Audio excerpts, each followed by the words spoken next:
It's showtime.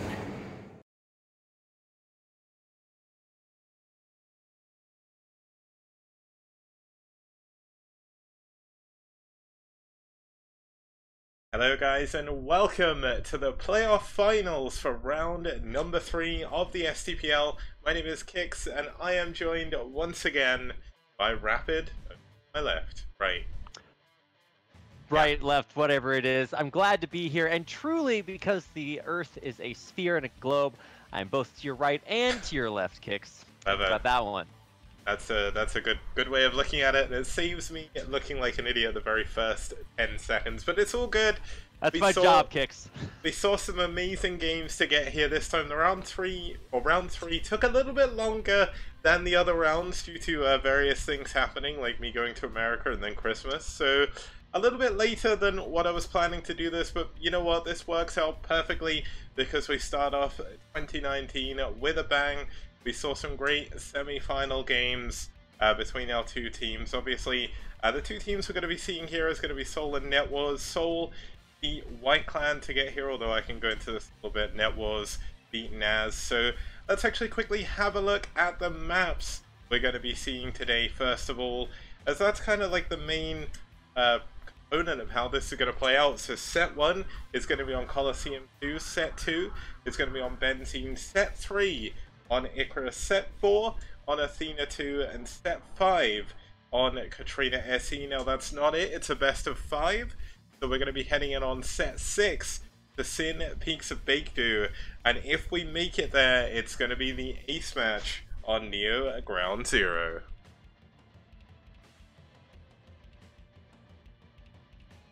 Yeah. Oh, sorry, was that my cue? I was kind of hoping you'd say something, but it's okay. Okay, sick. Sorry, Kix. It's like 5 a.m. here, so I'm doing the best I could.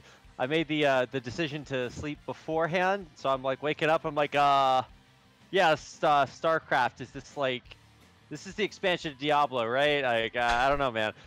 So I'm figuring things out, and I'm glad that you added those other two maps just in case we get an ace match, which I think is actually what needs to happen to save StarCraft Brood War Esports. We need 7 games. These are the two most badass teams we've had all season long, and I just can't wait to watch this. Anything less than like a best of 13 is not good enough. So I need to have at least 7 games here, and truly everybody else does too. I just can't wait for the games, Kix. Okay, well, first of all, let's introduce both of our teams. A little bit of round 4 production coming in here for the playoff finals.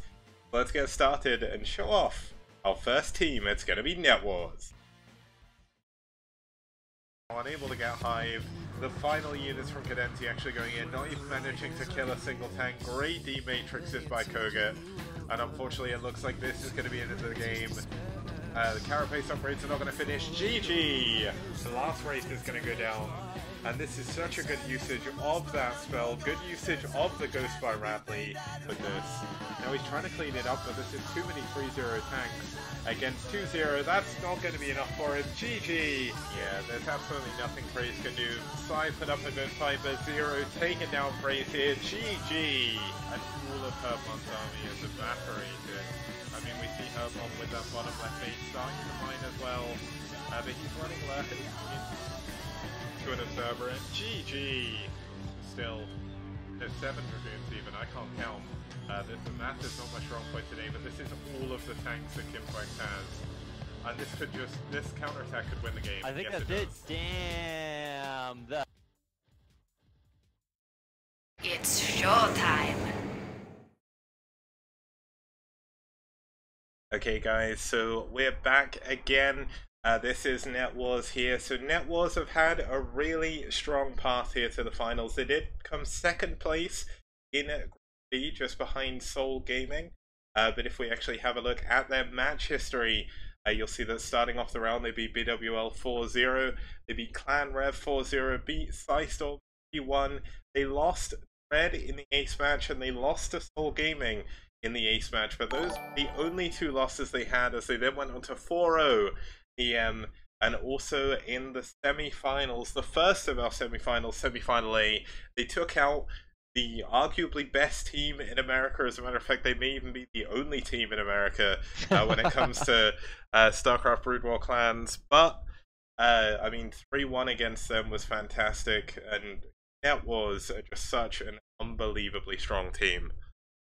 Wait, so how can they be 2-4 against White Clan in a loss? So that was in the finals, round 2. So Oh, they okay, lost okay. 4-2. We're going way back there. So this Yeah. is like what, cumulative stats or just like a list of the last 8 games? This is the last 10 games that they've played. Last 10 games. Yeah. All right, that's right. There's 10 squares on the screen, guys. I can't actually count. I wasn't looking down at my fingers. I was trying to do it in my brain, and that's what I get for not using everything at my disposal. Yeah, well, I mean, NetWars have just got such an unbelievably strong roster. We're going to go into that in just a second. But before that, let's introduce our second team. It's going to be SouL. Earlier, I just wasn't paying attention to that, but the tanks are stasis in the back. And, you know, he's killing a few of them, but there's just not enough units here. He's dropping down to 90 supply. And GG. But this is way too many units with just one gateway to hold off. The Templar Archives is finished, but I think it's going to go down before he can even build a DT. And I mean, he's going to try and get another Dragoon out. He really should just cancel this, but he can't. GG! Start getting Carrier to deal with this. And this is just the result of this. Look at the train of Goliaths coming forward. There's still like 20 Goliaths in his natural as well. Just absolutely insane. GG! A little bit of a good engagement at the top. Mello jumping on top of the Sunken, so will he be able to take one down? No, he won't. GG! Bit of a stalemate. Here we go. The Zealots being sent in first. The Vultures actually out of position. This is going to allow the Zealots to get on top of the tanks. But is this going to be enough Protoss? I don't think it is. But more and more Zealots getting on top of absolutely everything. But there we go. It's too much. GG! It's showtime.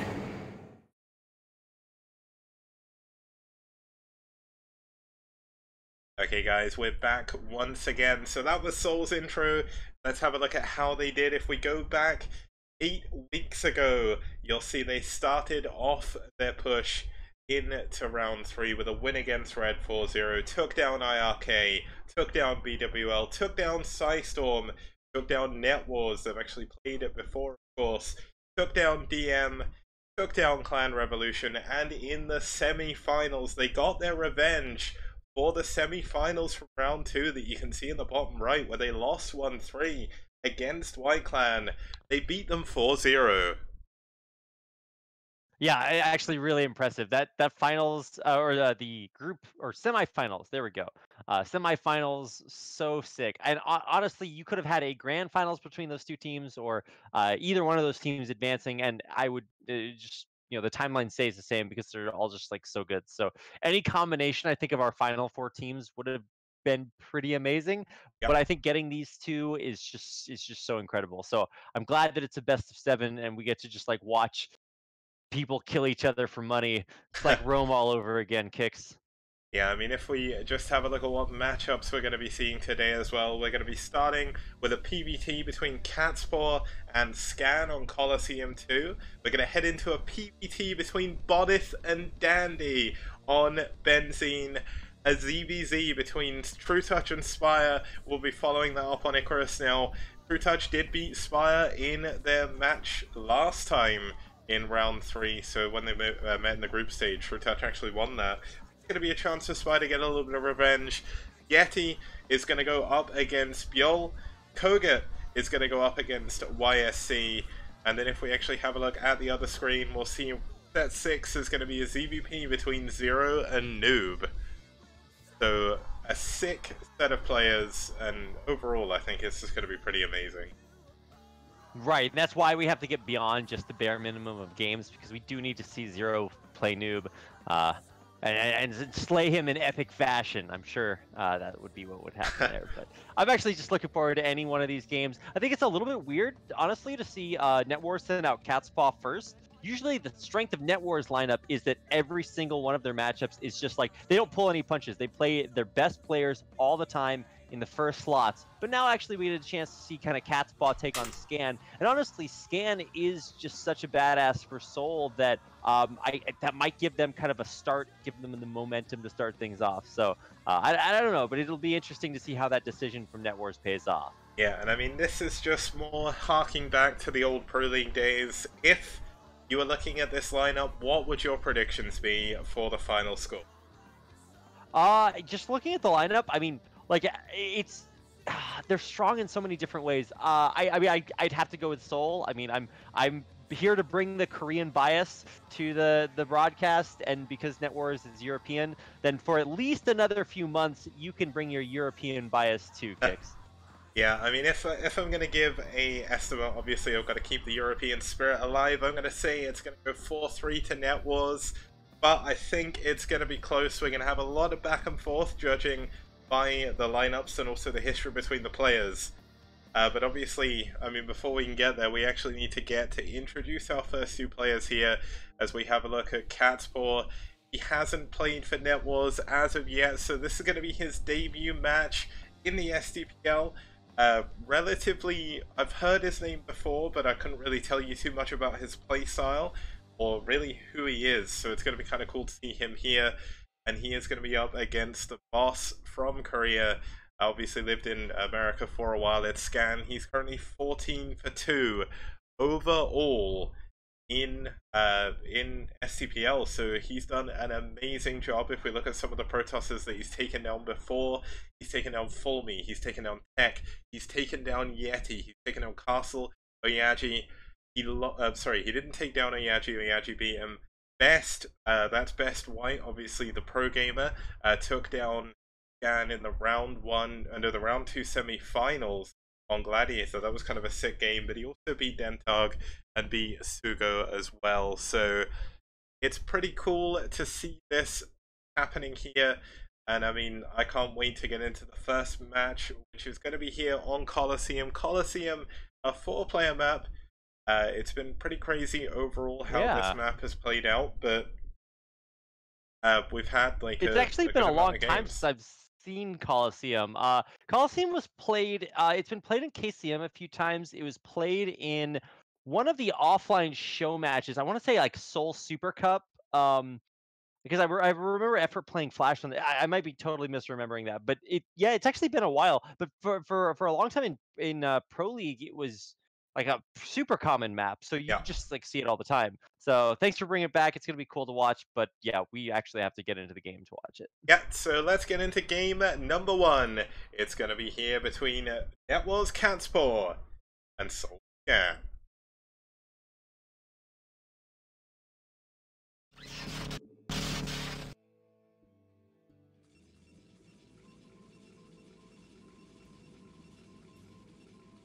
And starting us off here in the top right-hand position of your screen, we do have the Seafoam Green Protoss fighting for NetWars. It's Catspaw. And his opponent in the bottom left-hand corner, one of the most consistent powerhouses for SouL. This round, it's Scan, our Green Terran player.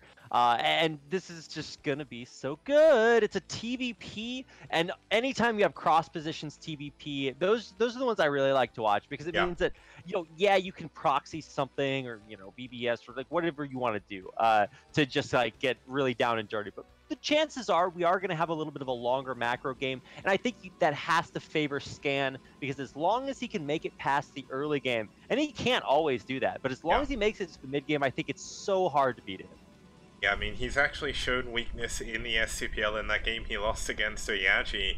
He actually got taken down by a weird proxy gate BT rush, which kind of caught him a little bit off guard, and the defensive Scan, which is usually surmountable, was taken down, and he was taken down in that game. And I mean, the game against Best, obviously Best macro is like, he's got some of the best PvT in the world, and Scan really struggled against Best. So Scan, of course, is not infallible. He can be taken down in the late game as well, but it's certainly going to be a hard task here for Catspaw, who's a relatively unknown player, at least to us, in the NetWars roster for STPL. Yeah, I was going to say, I'm not actually, or if I have cast Catspaw before, I do not remember. And obviously Scan is kind of the bigger name. But I mean, that's why we play the game, is to see how it works out. So let's see what the strat is going to be. At least for opening strategies, everything seems super standard gas timing and cybercore for Catspaw, and on the other side Scan. He's not going super greedy, getting like a 14cc or a barracks expand. It's just going to be teching up like you would imagine, and I love it. They're cross spawns, they're doing basic starting builds, and nothing's weird, so we do get a chance to kind of skip any of our opening Craigasms and go on to a little bit of a later build. Although that is a second gateway being added on right now, so there's the potential that we could get a little weird. Yep, I mean, looks like Moobot is just going to spam everyone, but looking here, Scan is going to scout second, Catspaw is going to scout a little bit quicker. Obviously he did pylon scout with his probe, so he will get in. We'll see that there's no wall, and we'll see the factories up. So he's going to know that there's no super fast CC or anything crazy like that. And back at home, he's actually going to 2 gateway Dragoon production. Yeah, and Scan scouted incorrectly first, and the most important thing you need to get in here is see, is that cybercore spinning? What's happening to the gas? Because that just tells you so much about what the Protoss player is going to be able to do to you. Did he get the early Zealot? Did he skip that? Is he just going to go for Goons? And there's going to be one that pops out and reveals itself to the SCB. So I think that should be pretty obvious. And it's going to see the cybercore spinning, so he knows that everything is going to be pretty standard. Yeah, maybe he will need like a bunker eventually, but this is a one base at least opener from Scan, so kind of interesting to see him play this style, whereas I would have assumed that he'd want to go for more of like a macro focus. Yeah, I mean, that certainly would make sense for someone like Scan, but obviously Scan wants to play a little bit more careful. He knows this is the playoff finals. This is the first playoff finals that SouL have actually managed to get to as well. So they're certainly going to want to put a strong mark on this. 2 of their players obviously very recently have qualified for the ASL. So I know Fuji in his winner interview actually said he was quite excited about having them play with their SouL tags for their ASL matches as well. So they're kind of trying to get their name out there a little bit more. Scan, of course, playing from the army as well, so unfortunately he couldn't participate in ASL, but still, I mean, pretty crazy all around. Hey, Kix, this is a Vulture in the Protoss base, and the Dragoon's running away from it. Like, this Vulture's actually gonna get, like, what, 3 kills? Like, 1, 2... See if it can target that probe. Oh, missed the probe. Oh, wow, he's actually missing quite a few probes. Can he hit the last one? Nope, actually doesn't get as many kills as I thought he was going to. Oh, the Dragoons are actually in the vein. Yeah, wait, what? How did they get past there? What is happening here? They just run past. Dragoons are pretty good. Oh my god. Yeah, but the surrounds for the SCV is actually dealing almost more damage than the tank. Sucks to pull half your worker line, but like you gotta get rid of them. And so, like, you gotta ask, is that worth it, right? Because no more Dragoons were able to run by. The natural expansion is coming up from Scan, so he's gonna be able to replace those small SCV losses. And like, what were the casualties? You lost like what, a Marine and an SCV? Yeah, I mean, he didn't lose too much. Obviously, this delays Catspaw as well. Losing his Dragoons really, really annoying. And Scan is actually going to send out another SCV to check exactly what's going on. Catspaw trying to dive on top of the SCV, but it does take 5 shots, I believe, from the Dragoon to kill the SCV. So it does get it before it gets any vision on the high ground. So Scan is still in the dark. Whoa, what are we doing there, my man? I get that you ran by first time, but you got to reset that rally point. Not safe for Protoss in that base. 2 siege tanks and the bunker. Yeah, probably want to hold off on that. Maybe throw down some Nexi. And yeah, there is one going down at the natural. And I don't know, man. Anytime a Protoss wants to go for something early, like maybe they're hitting the bunker with the ranged goons, and then they try to dive and pick off a tank or dive and pick off some SCVs. Like, I get it, respect, right? They're gonna try to go for something aggressive, but when you commit that hard to shoving everything that deep down the Terran's throat, it's like, well, you know, you're gonna have to, you know, let them come up for air. And now that Scan can breathe again, I don't know if this double expo from Catspaw is gonna be safe.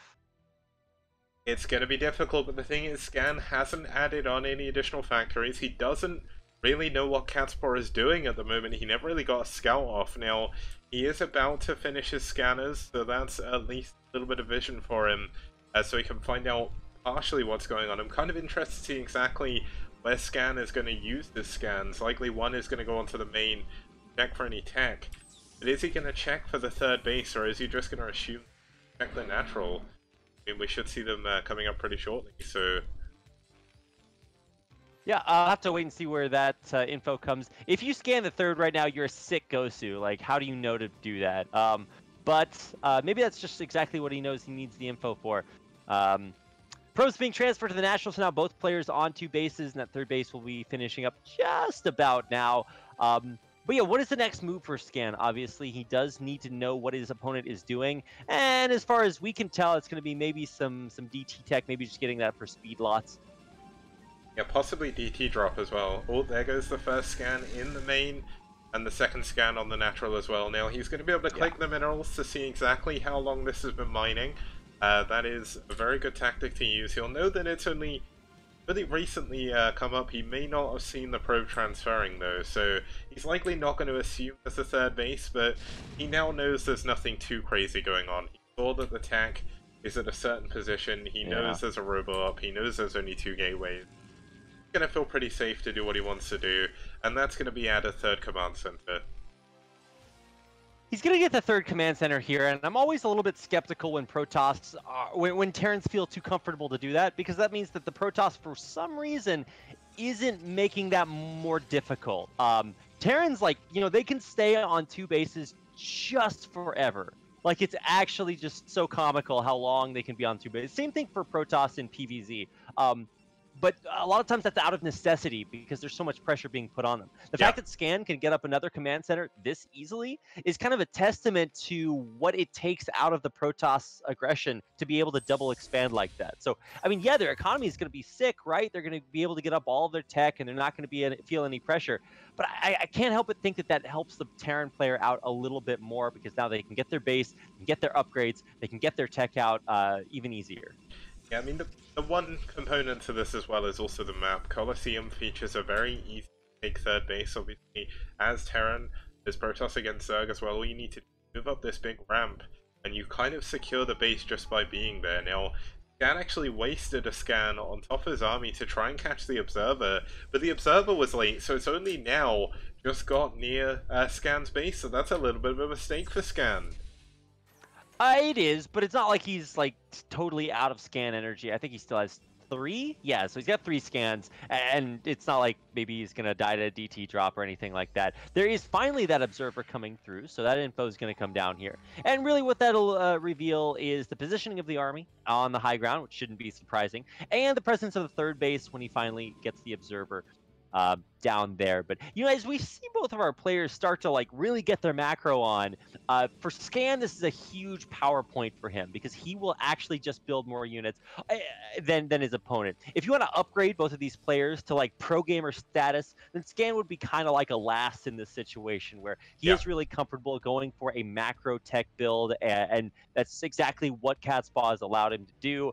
And on the other side, I'm not sure who you would exactly, like, what the pro gamer analog of Catspaw would be, because he does seem comfortable playing macro as well. Yeah, at the moment, I'd say if I was to kind of figure out his play from a Protoss perspective, it'd be kind of like Best. He's not done anything too crazy at the beginning. I mean, he did try and go for that run-by, which didn't really work, unfortunately, but he did pull the SUVs away for a little bit. But behind it, he's just expanded very, very quickly. And he's just slowly starting to try and outpower his opponent. Now the trouble is, falling behind in gateway count, so he needs to be very careful. Obviously, as a Protoss, you definitely need out of necessity more gateways than the Terran has factories. Because right now, Scan's army is just ballooning incredibly quickly. He has all his tech, he's got double armory going. That's going to be +2, 2 attack, +1. And Scan's added on an additional 4 factories as well, so it's 9 factories against 4 gateways.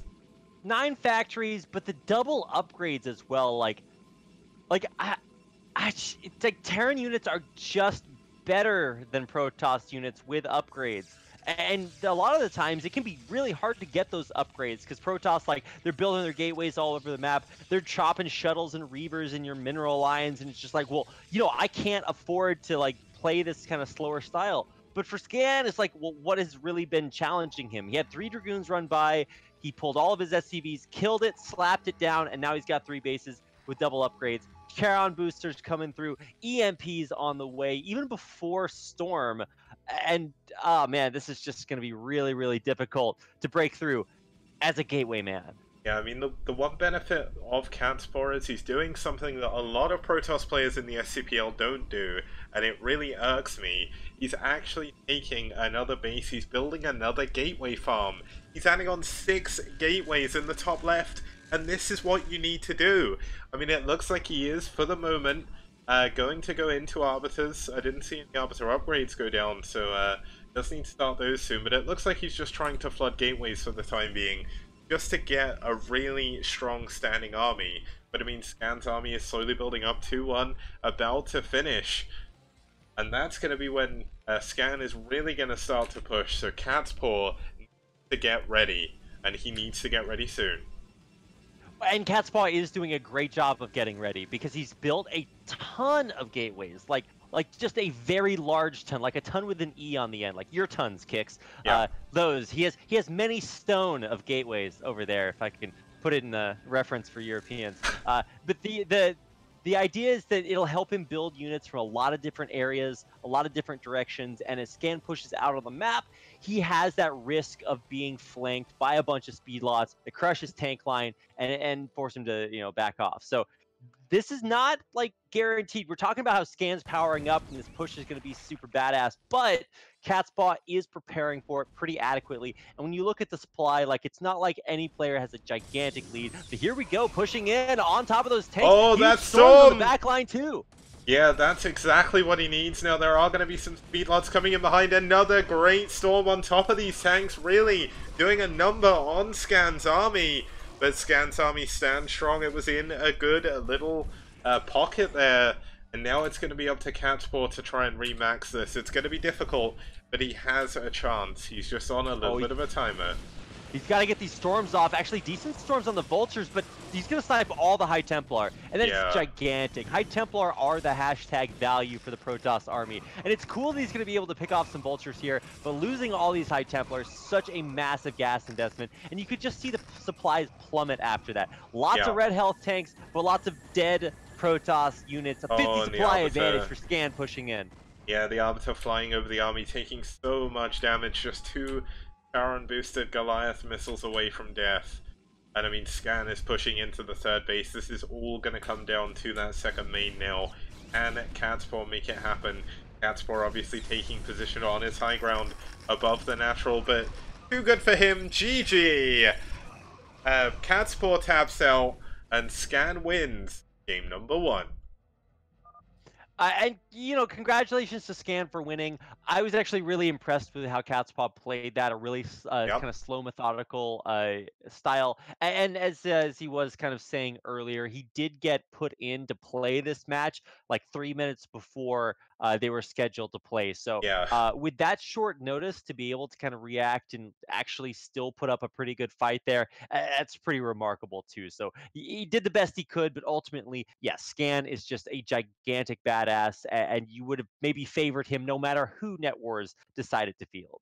Yeah, so that's going to take us into game number 2 when we get back after this very short break. See you guys very soon.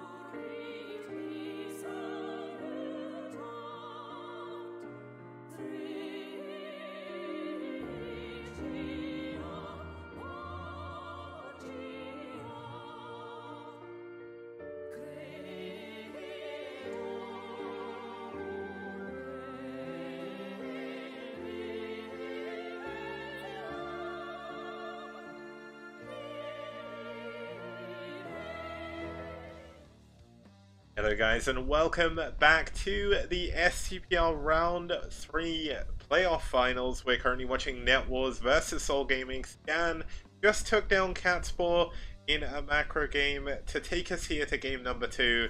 And this, I would say, is probably the game a lot of people are waiting for. It's Dandy versus Bonyth. And now, of course, SouL are going to be up the game here. Sorry, Kicks. Don't mean to interrupt you, but I think you started the game without me. Oh, did I? Oh, man. I thought you said you were in. Whoops. I thought, well, I was joining. I was in the process of joining, and I was just like, well, surely, while I joined the game, Kicks isn't just going to start it. He wouldn't kill esports like that, would he? I'm always Little did I esports. know, Kicks. Yeah, I should never underestimate your ability to annihilate the thing we all know and love. That's why they put you in esports jail.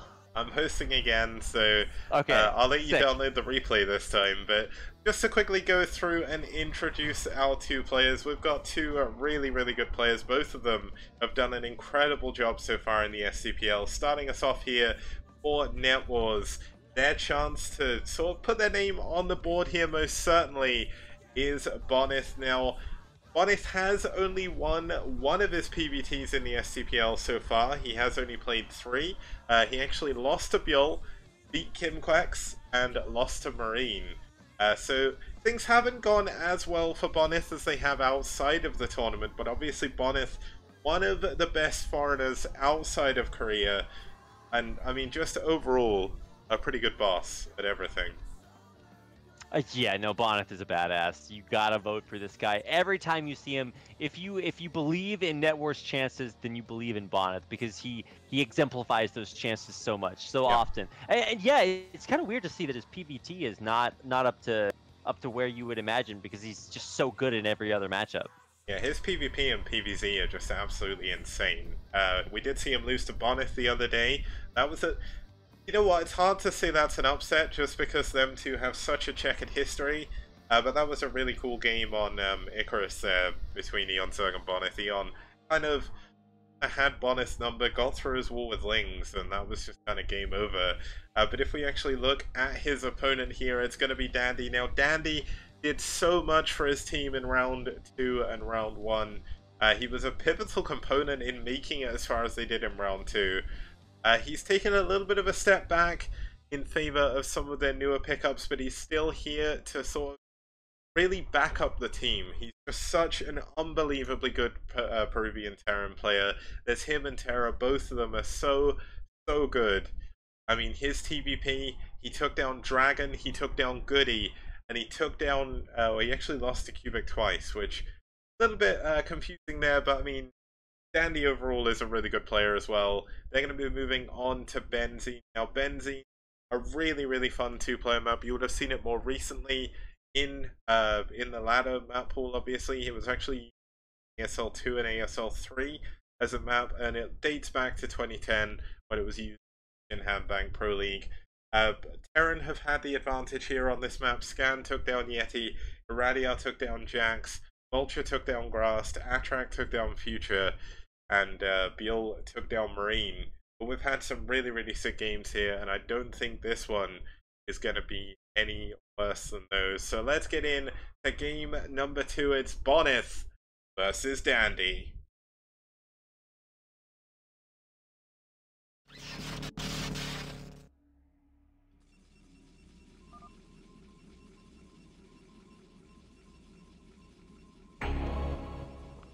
Starting us off here in the top right-hand position, we do have the blue Protoss fighting for NetWars.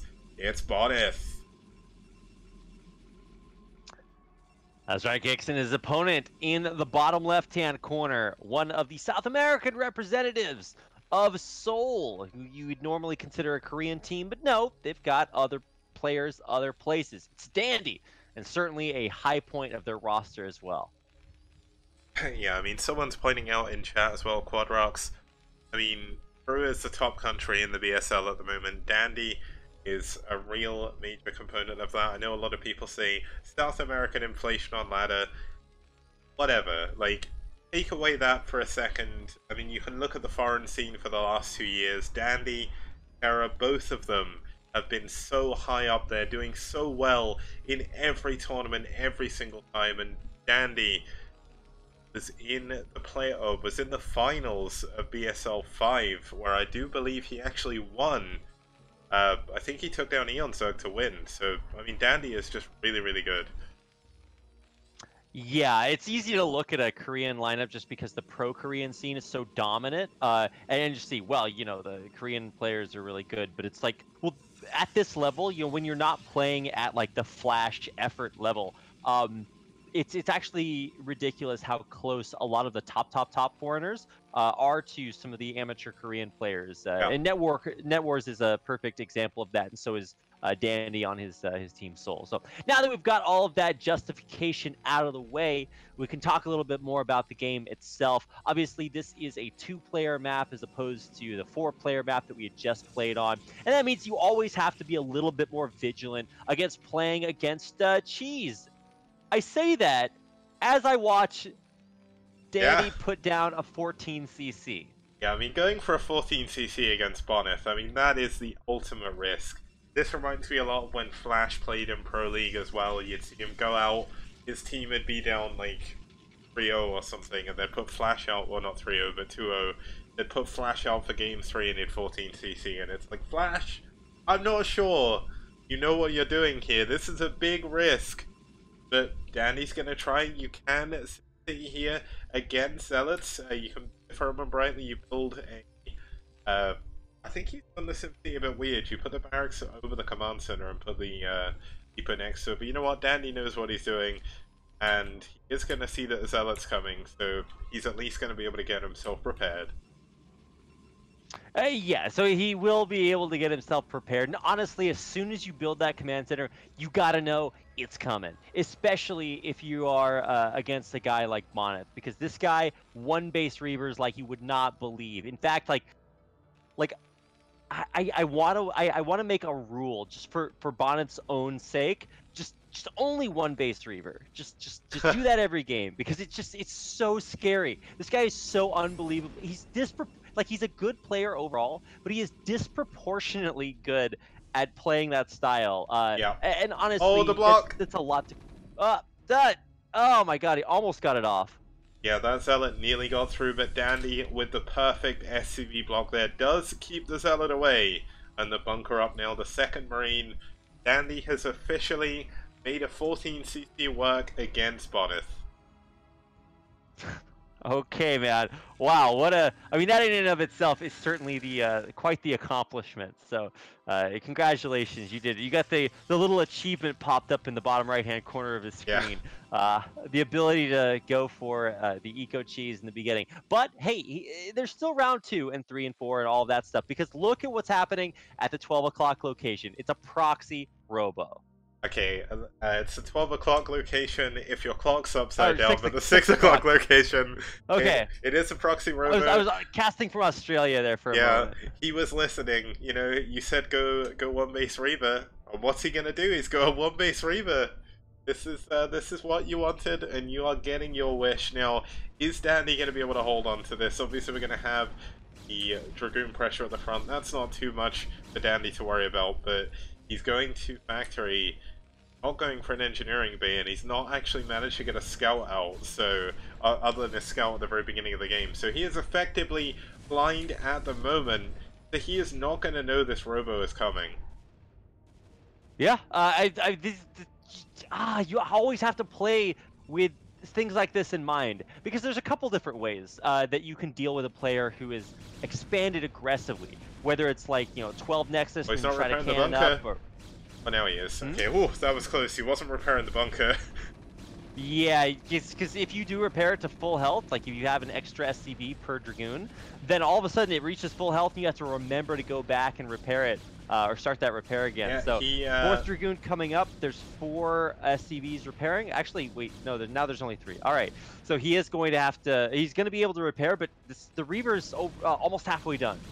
Yeah, and we're going to see Dandy go into a starport, but this is not the quickest starport in the world. It's going to be behind the Reaver. The Shuttler's going to get into the base with the Reaver before this starport ever has a chance of building a Wraith. Now, Bonyth, the way he actually did that before was he stopped the Dragoons attacking it, and the SCVs finished repairing. But Dandy looks like he's really worried about this frontal attack. He's using his tail. Oh, the tank is so low, the tank goes down, and Bonyth is in a great position now. Wow. Okay, well, now you just gotta start doing some arithmetic, right? How many things can deal with this Reaver? The number of units that are gonna stop this Reaver are just so low. The tank's gonna go to the front, obviously, because you want to stop the Dragoons. And that When means he's the not Reaver's repairing just the gonna fly bunker. right into the mineral line. He's not repairing the bunker. God. Oh. Wait, what? Oh my god, it targeted the wrong unit. It actually might get this tank, though, and that's still a big pickoff. It is. There's so few units here. The Dragoon actually going for this tank. Oh my god. Gonna be able to get it. Oh no.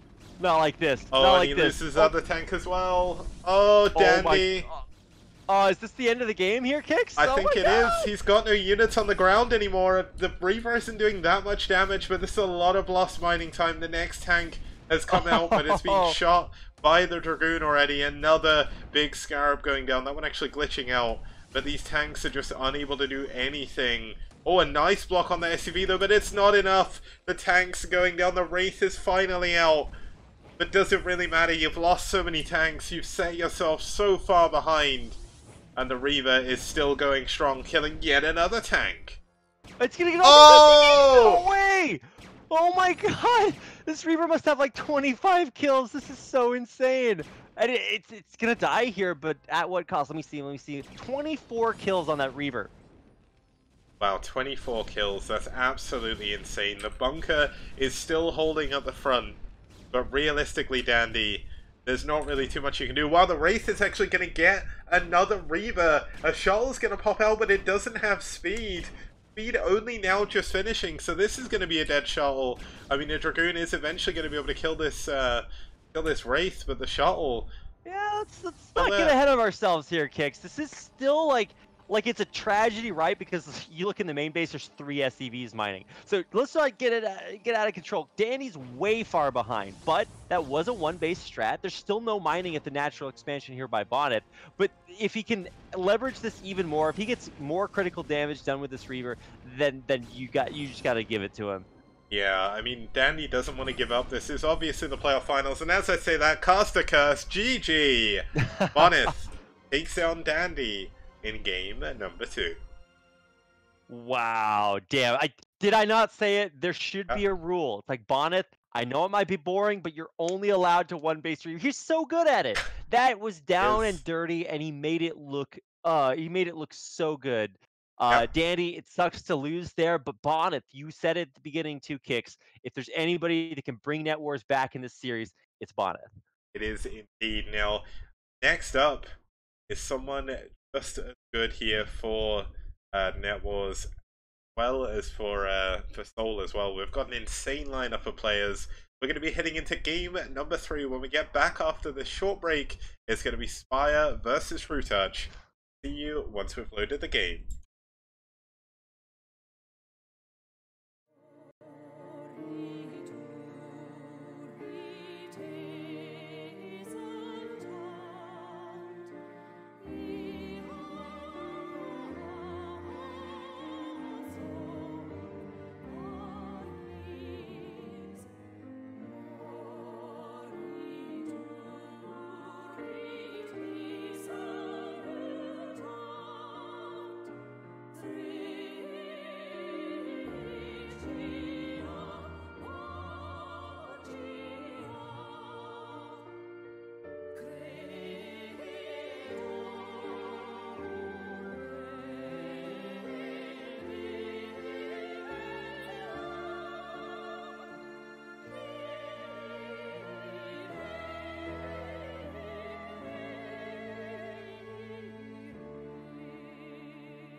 Hello guys, and welcome back to the STPL. My name is Kix. Joining me is Rapid. You're here for the best of 7 playoff finals of round number 3. We've got NetWars versus SouL. They are currently tied up 1-1, and we're here in game number 3. Game number 3, man, it's just really going to set a lot of the pace for the game. Now, it's a best of 7, right? So, like, if this is a best of 5, then this is where you get put on match point. You're like, oh my god, really, the pressure is heating up. But both of these teams have some of the deepest rosters in STPL, so they are going to be able to go the distance. So, really excited to see who's going to kind of come out ahead after we've seen each other slug it out. But yeah, I guess we're just going to have to get into the game. Obviously, the maps change how the players play. Not going to want to see Proxy Reaver on every game, but in game number 2, it was very, very kind of calculated, and it brought NetWars back. So now the ball is sort of in SouL's court. Can they once again take the advantage and force NetWars into that pressure situation? Now, the first player we have here for NetWars who is going to be standing against SouL here, obviously just coming off the win from Bonyth, it's Trutacz. Now, Trutacz, when I started playing, I've said this many times before, not when I started playing, when I started casting in 2015, there wasn't really that much going on in the foreign scene. I took a break for a while. I came back in 2017, and all of a sudden there was tons of foreign events. There was so much stuff going on, and Trutacz was just dominating all of it. It was Trutacz, Zerg, and Bonyth. They were at the top of every single tournament. If there was a tournament, you had those 3 in the top 3. That was just how it worked. Like, they were so good. Trutacz, if I remember correctly, did actually win ESL 2? But I can't remember. Zero will have to say in chat because I know he knows.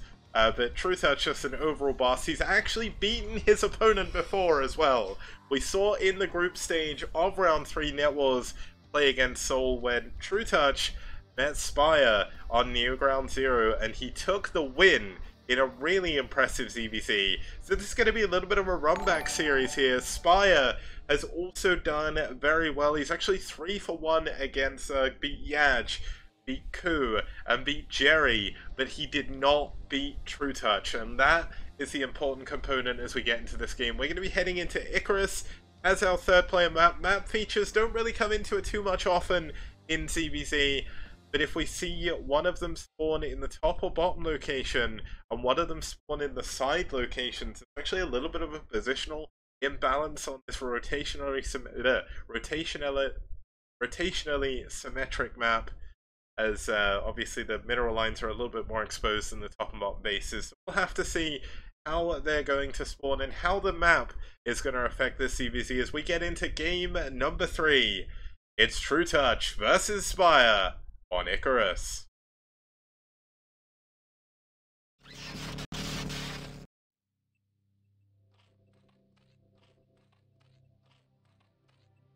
And starting us off here in the right-hand side of your screen, we do have the Teal Zerg fighting for NetWars. Trutacz. Oh man, and his opponent in on the other side, of the map in the yellow, one of the strongest Zerg players in South Korean amateur scene. This is SouL's Spire. This is a guy that regularly takes out pros when he's laddering. I think I've seen him. Who was the guy I was watching him play the other day?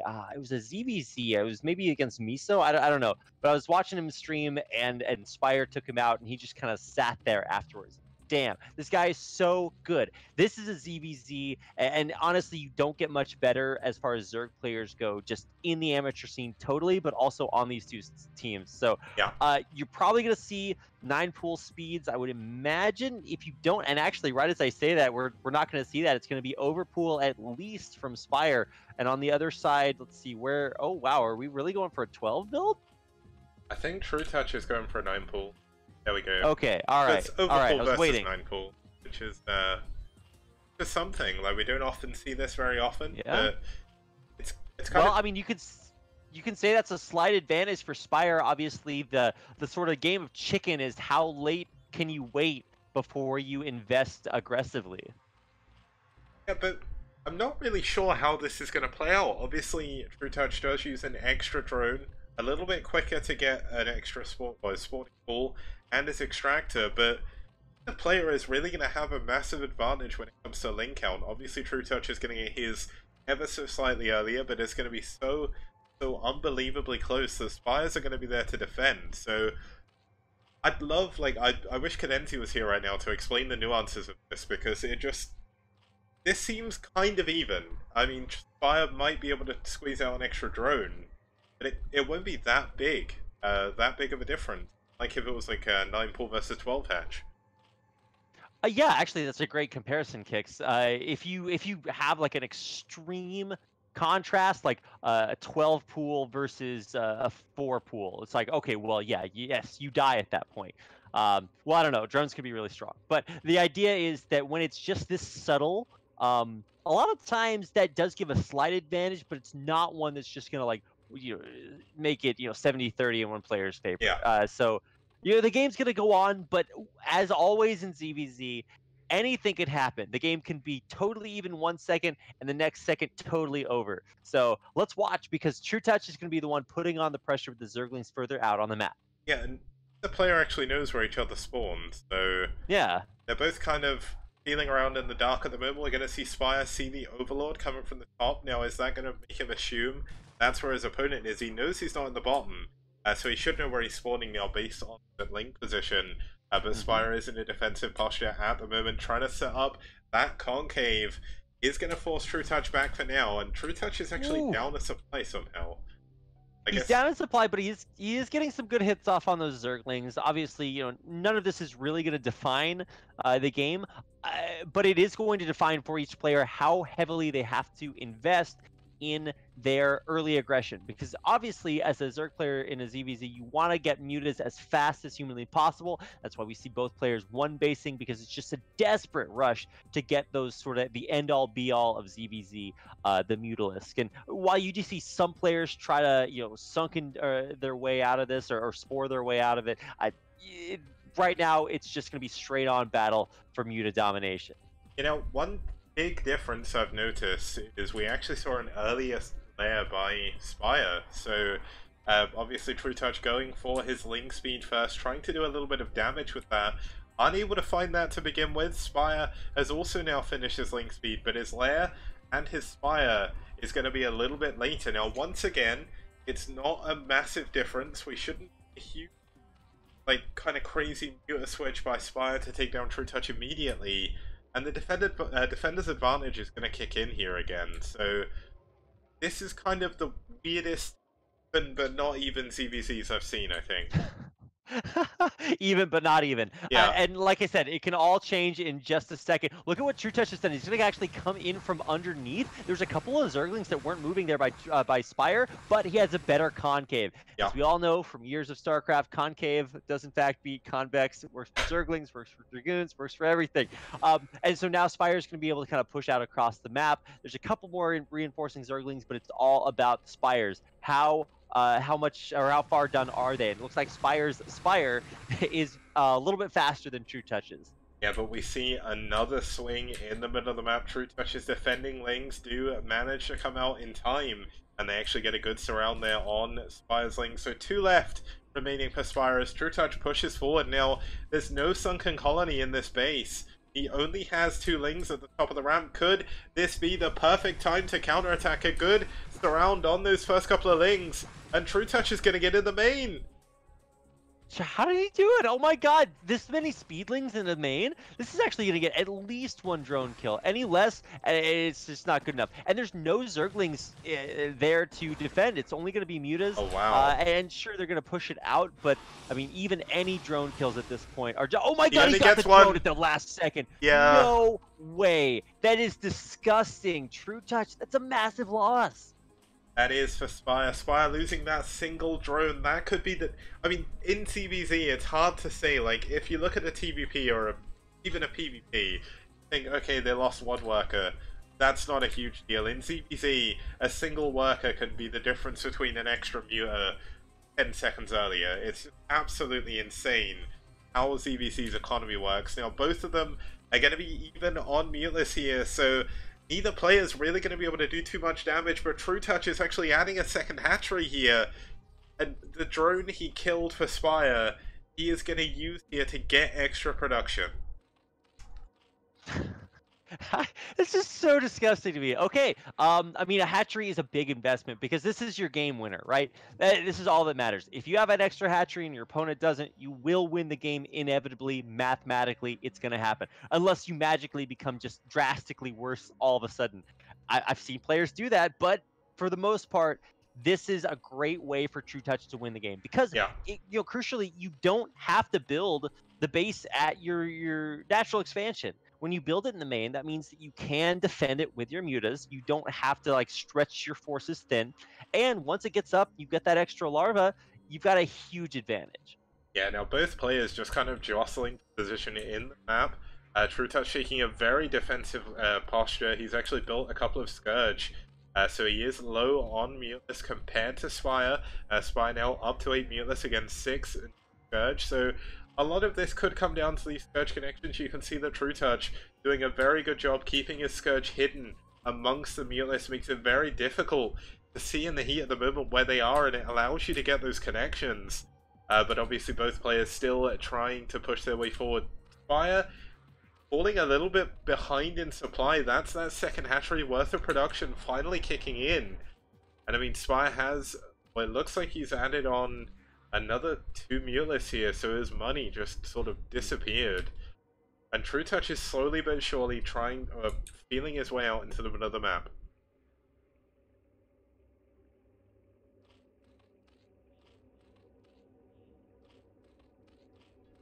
Okay, now SouL kicks. Yeah, we do have. Are you there? Yeah, we have the 2 Scourge heading on forward into the main, or at least looking to find a connection. Oh my god, he actually gets one connection, one of those Muteless. That's a huge move. That's a lot less health and a lot less for Trutacz to worry about. He's actually got the Muir advantage now, or at least very close to, and he's coming in to try and do a little bit of damage. Oh, if he overcommits that Overlord, here we go. It's nice snipe on the first Scourge. That means one less volley for the mutants. I think Trutacz just straight up wins this. This is going to be so clutch. There's another muta en route right now, but it looks like actually the control there from Spire is not as bad as I thought it was going to be. The reinforcing muta, though, is really going to start to tip this. And look at the Scourge just usher Trutacz back towards his base. And so somehow, even with extra larva, the mutas win for Spire. Yeah, now Spire hasn't gone for an upgrade, neither has Trutacz, but Trutacz trying to build as many Scourge as he can to try and bring himself back in here. Spire is actually ahead in supply now, but getting good Scourge connections is Trutacz, but he's about to lose 2 Overlords and he can't recover from that. GG! Trutacz taps out, and... Damn! I believe he did. Yeah, he did. I mean, he'll probably get out of the game here in just a second, but... I'm so surprised, and I think honestly, everybody watching should also probably be equally surprised, because you have to look at Trutacz's position, right? He's got an extra hatchery, right? That just means that if he waits long enough, maybe the gas limits him a little bit, so that he's not able to use all of his production, but theoretically, he could just build up more mutas, right?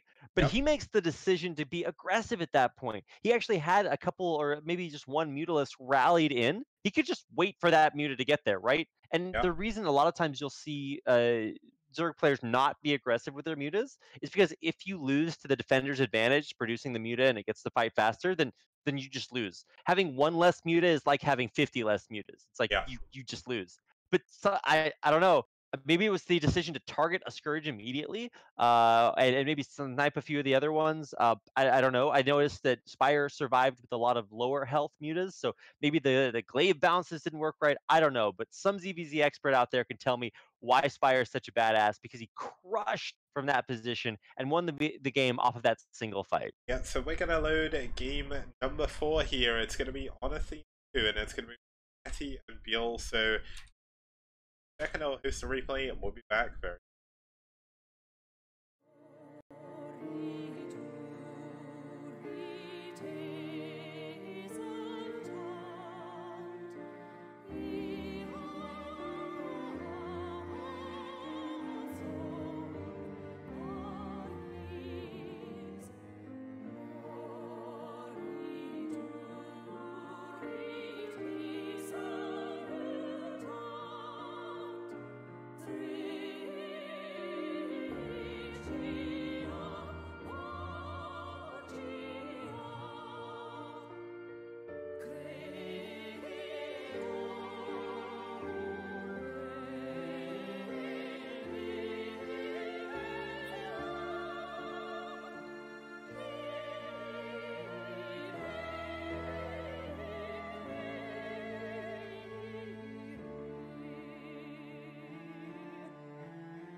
Okay guys, welcome back to the STPL. My name is Kix. Joining me is Rapid once again, and we're here at NetWars versus SouL. We're about to go into game. That's right, game 4, and once again, SouL is up 1 on NetWars. Now, NetWars brought it back again with some badass proxy play from Bonyth, and they've got a very deep roster here as well, so really going to be super excited to see if they can do it again, if they can bring it back. I don't know, it's going to be tough. We'll see if they can. I just want to say a huge thanks to Jenna, who just subbed 50, or gifted 50 subs. All the people in the chat, you can now use my cool emote. That is absolutely insane. Thank you so much. I'm speechless. I don't know what to say. But apparently we're easily amused, huh? And that's going to be going on for a while. Luckily enough, it's not deafening. What happens if you gift more subs than the number of people that are watching? Can you do that? I don't know. Thankfully, we do have over 50 viewers, so a big thanks to everybody for tuning out and making this amount of subs to be gifted possible. Yeah. If there's only 49 viewers, it's like, sorry, man, we can't do it. But you guys came through for us. So, wow, that's actually incredible. It is. So, it chooses followers who aren't here. Okay, that's interesting. Didn't know that. That's really cool. SCP dishing out the Twitch knowledge. Let's actually go in to introduce our next set of players. So if we head on over the overlay here, we'll get to have a look at who they're going to be. Now, starting us off here for NetWars is going to be Yeti. Now, Yeti has been an absolute boss. He's actually the highest ranked player in the STPL. His total wins are actually sitting at 20. There is a weird bug in my overlay at the moment that's not catching one of his wins for whatever. But he's 20 for 3. Like, who goes into a tournament, a team league, and does that? It's unimaginable how well he's been doing.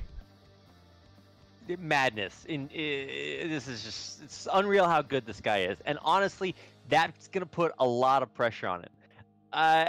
NetWars has kind of an uphill battle at this point because, you know, they are one game down, and eventually it's going to start to matter more and more and more. They were able to bring it back once. They've got to do that again to bring it to even and tie it back up at 2-2. So if anybody can do it, it's going to be Yeti. Yeah, so, I mean, Yeti, when you look at who he's beaten, he took down Cryok and he took down Terror as well. They are two of the best foreign Terrans at the moment. He did lose to Scan. He tried to be a little bit sneaky. It didn't work out, and I mean it just didn't work. So Scan was completely on top of that. But this time Yeti is up against one of SouL's newer players, and I mean this guy is an absolute boss as well. It's ByuL. ByuL qualified for ASL 6. He did go out in the round of 24, but you know what? He got back up. He got back on that horse. He qualified for ASL 7 as well. And he's 6 for 1 in the STPL so far. Yeah, it is a very kind of big feat to kind of have that recovery. ByuL is insane. He's one of the best amateur talents we've really ever seen in Korea. Back in the day when guys like Flash and Mind were really first coming onto the scene, they as amateurs were kind of the same idea. Like, these guys are like fresh off the ladder. They get inducted into these team houses and they come out and they kill it. They crush it. It's amazing to watch. And ByuL is really kind of the second coming of that. Now, I wouldn't expect to see, you know, as crushing performances because we don't have that team house architecture anymore for amateur Brood War players. But it is amazing to watch this guy play against pro players, and he is against kind of the best, the closest thing you get to a pro player in Yeti here. So can't wait to watch these two players play. Yep, no problem. I just read a message on Discord and responded to that instead of... What? Oh my god, my brain. Kix? I'm going to spam Kix with, like, awkward messages all night long, and eventually he's just going to read one on air. Okay, so, I mean, if we just have a look at what map they're going to be playing on, we just saw Icarus there in that CBC. We're going to be heading into another one of the maps that has given us some insane games throughout the STPL. It's Athena 2. Now, Athena 2 is a 3-player map from 2008. It was a sort of reimagining of Athena. They changed it a little bit, made it a little bit more balanced. we've had some absolutely sick PBTs here. We saw TT1 take down FamSE. We saw, I mean, in like Jeju take down Oak, and that was a really sick macro PBT. We've seen Yeti take down Terror as well. So everything has just been pretty sick on this map. Protoss have definitely had the advantage so far on this map in the STPL, but it's kind of cool to see. And just to sort of re-announce to, I'm gonna say this name incredibly wrong, but Sani Khan. ByuL is an amateur player. He didn't play in Proleague. He wasn't. I don't even think he was around at that point when all the big team houses were going on. He's just someone who picked up the game, started playing it a lot. He got better and better and better. He was trained by Flash, if I remember rightly, as well. And he's just doing really, really well at the moment. It's kind of hard to say. But Yeti as well for NetWars, he has just been there since, not the beginning, I believe, but he's been captaining round 2 for NetWars. And he's just been doing an insane job. Like, it's just, I don't know how Yeti has all the time to do all the organization he's been doing and still play so much and still be so good. It's just, it's really cool to see. So it truly does boggle the mind. It is it's an incredible achievement. So yeah, a lot round 3, sorry, a yeah. lot going into this match. So I just start the game kicks. Here we go. Let's get started. It's game number 4 in NetWars versus SouL. SouL currently up 2-1. Who's going to take it? Is Yeti going to tie it up 2-2, or is ByuL going to give SouL a very, very big lead? Let's find out as we get in to Athena.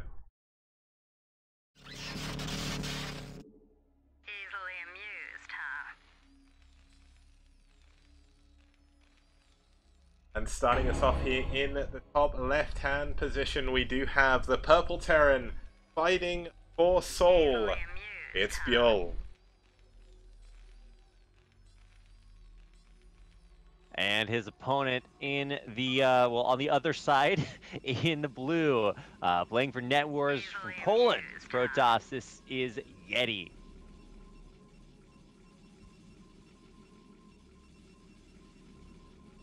Yeah, and I feel like tonight is PVT night. I mean, I guess we just got done with the ZZZ, but the 2 games before that were PVT, so we get another one. We do. There is going to be a PVT coming up soon, though, so it's not all Terrans, it's not all Protoss. And when I was first looking at like the best of 7, it was just insane. I was thinking, okay, so I got the lineups. I'm like, because what I did this time was the playoffs were played a little bit ago just before Christmas, but I didn't want to spoil it, so I didn't know who was against who. So obviously there's a 3rd place match as well, which I'm planning to cast sometime this weekend. I've not figured out exactly when.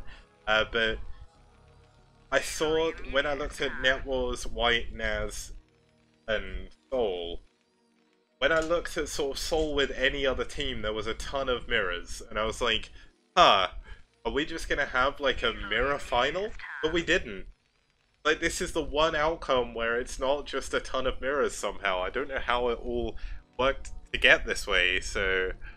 Well, you know, that's the thing about mirrors, right, Kicks? When you go into like a circus, right, there's the house of mirrors. Well, some of the mirrors, they make you look short, and some of them make you look fat. Some of them make you look ravishingly handsome, and that's what I call a pane of glass for me. So the idea is that everything's going to look different, even if the matchups are all the same. It's what's really cool, because you get a chance to compare some of the strengths and weaknesses of the players as they differentiate each other from different teams, different players. Yeah, that's my point, Kicks. They play differently. Yeah. And I mean, Yeti is being a little bit cheeky here, going for a very quick Nexus. Now, one thing I learned from Scan about pretty much a year ago now, I was asking him, I was struggling when I was laddering, which is pretty much the story of my ladder experience in general. But I asked him, what do you do when you just feel like you're behind? And he said, you've got 2 things. You either go all in, or you play really greedy. And I think Yeti is playing super greedy, because if there's something you can do against a player you maybe think you could be a little bit disadvantaged against, I mean, obviously ByuL has made it into the ASL twice now. you just play greedy and then see if you can get away with it. But is ByuL going to be able to punish properly? He's trained with Flash. Flash is the king at taking down these 12 nexes. Yeah, why do you... I don't know why... Like, I get why you would do this to get a little bit of a leg up, but as soon as you get scouted, you know it's coming. He's if he had decided to go for anything aggressive, you just straight up be dead. And look at that. Is that perhaps a second factory in ByuL's base? It is now. Second factory. I mean, ByuL is obviously going to know a lot more than I am, but two-factor isn't the best counter to this kind of play. I mean, this is why we see Flash go for that weird Marine SCV pull Vulture all in. I mean, ByuL is going to play a little bit more unconventionally. We saw a little bit of this when he played and lost against Medino on this map in a TBT 2 weeks ago. So, ByuL certainly isn't infallible. He hasn't gone unbeaten against foreign players. So, could this be a kind of retreading of that situation, or is ByuL going to be able to make this work? It looks like he's going to go for the more Joyo style, where you get a lot of Marines, you get 3 tanks, and you go into double Vulture upgrade and flood with Vultures from behind. I mean, that certainly looks like what he's going for here with this double machine shop, so it'll be kind of cool to see if he can make this work. Yeah, honestly, I've seen, I think guys like Sharp, guys like Light also do this style where as soon as they see the 12 next, it's going to be just like mass Marines across the map. You just go. And as soon as you throw the bunker down, it's almost too much to stop. So it's interesting to see ByuL go for a different route. But when he does head across the map with double tanks and these machine shop upgrades kicking in to allow the Vultures to reinforce basically instantly, it's going to be so hard to hold. So Yeti, he's really going to have to charge up the energy on that shield battery at the front door and hope that he can hang on. Yeah, no, you can see immediately after those 2 tanks finished, he's going to start pushing forward. He's got only 4 Marines, which isn't as many as you'd normally see. I think this is actually the Gundam-style Joyo is only one machine shop. So Yeti is going to see this coming. He should know what this build is going to be behind it. And he's going to have to push forward with his gateways. Now, he's gone for this style where you build the gateway at the front with a shield battery. Now, we haven't seen this work so far, but he is going to have 3 gateway production at least until that first gateway goes down. And ByuL isn't going to have siege mode, so it's all going to come down to the mines, it's all going to come down to the speed. And is Yeti going to be able to hold on here? Oh, here he goes, trying to snipe down the Marines at the front. The Zealot gets on top of them, and the tanks are going to be forced back. The Vultures are actually taking a lot of damage. Only 1 mine gets down, and the Zealot actually takes the hit. So these Dragoons can get right up on top of the tanks. They get 2 of the tanks! Only one tank left here. If he can snipe this last tank, it's going to be gigantic, and he does! He does. Now the only thing he needs to do is block these Vultures from getting into his main. If the Vultures get in, he is going to take an insane, an obscene amount of damage. There goes a mine, but it actually kills one of the full mine Vultures, so things not working out as well for ByuL, and Yeti is in a great position to head forward in this game. He's going up to 4 gateway production, and he is going to really start to put on the hurt. And he's got a full energy shield battery at the front door. There's no way you break this. Like, sure, you can be annoying, but you can actually even tank Spider Mine hits with the shields on your Dragoons and just refill them with the energy from the shield battery. And even if you're contained in your base right now, you got 4 gateways, you got 2 bases. Like, you can do whatever you want at this point. Yeah, now the one problem is Yeti does need a robo. If he doesn't get the robo, he's going to have to worry about those mines. Now, he is going for that robo, so that's something. We do have ByuL going for an engineering bay now, so ByuL does not know what is coming up behind this. He has to prepare for every eventuality. Now, I almost wish that we were seeing Bonyth here, because Bonyth would just go for Reaver right now and kill ByuL, but it looks like Yeti's going to try and push forward. Oh, the mines could be huge! He pulls back, but one of the mines going off on top of the Dragoons, doing a lot of damage. The tanks getting a lot of damage on these Dragoons, but he's going to lose another 2 tanks! This is so huge! Oh my god. And he's got 4 more Dragoons on the way. He could sack these 4, he'd still be good to go. This is insane hold from Yeti. And this is why we talked about 2-Fact not being the best counter to this, because this does allow that small window for the Protoss player to get up enough defenses to hold it off. And, you know, at worst, both players back off when we've got 2 base on 2 base, right? But Yeti is still going to have that tiny advantage. He's still going to have these shuttles out and anything he wants to put in them. You know, yeah, this shuttle is actually a really interesting choice. I mean, he can elevate into the main. Gonna come across a turret at the front. Obviously, this is anti-DT, but also helps against those kind of bulldoggy styles that you sometimes see. They're not as common recently, but certainly still something that can happen. Now, the one decision Yeti's making here that I'm really impressed with is he's not going for a super quick third base. He's going to try and make use of what he has and do a lot of damage here. Now, he does still have to be careful. There's still mines out on the map.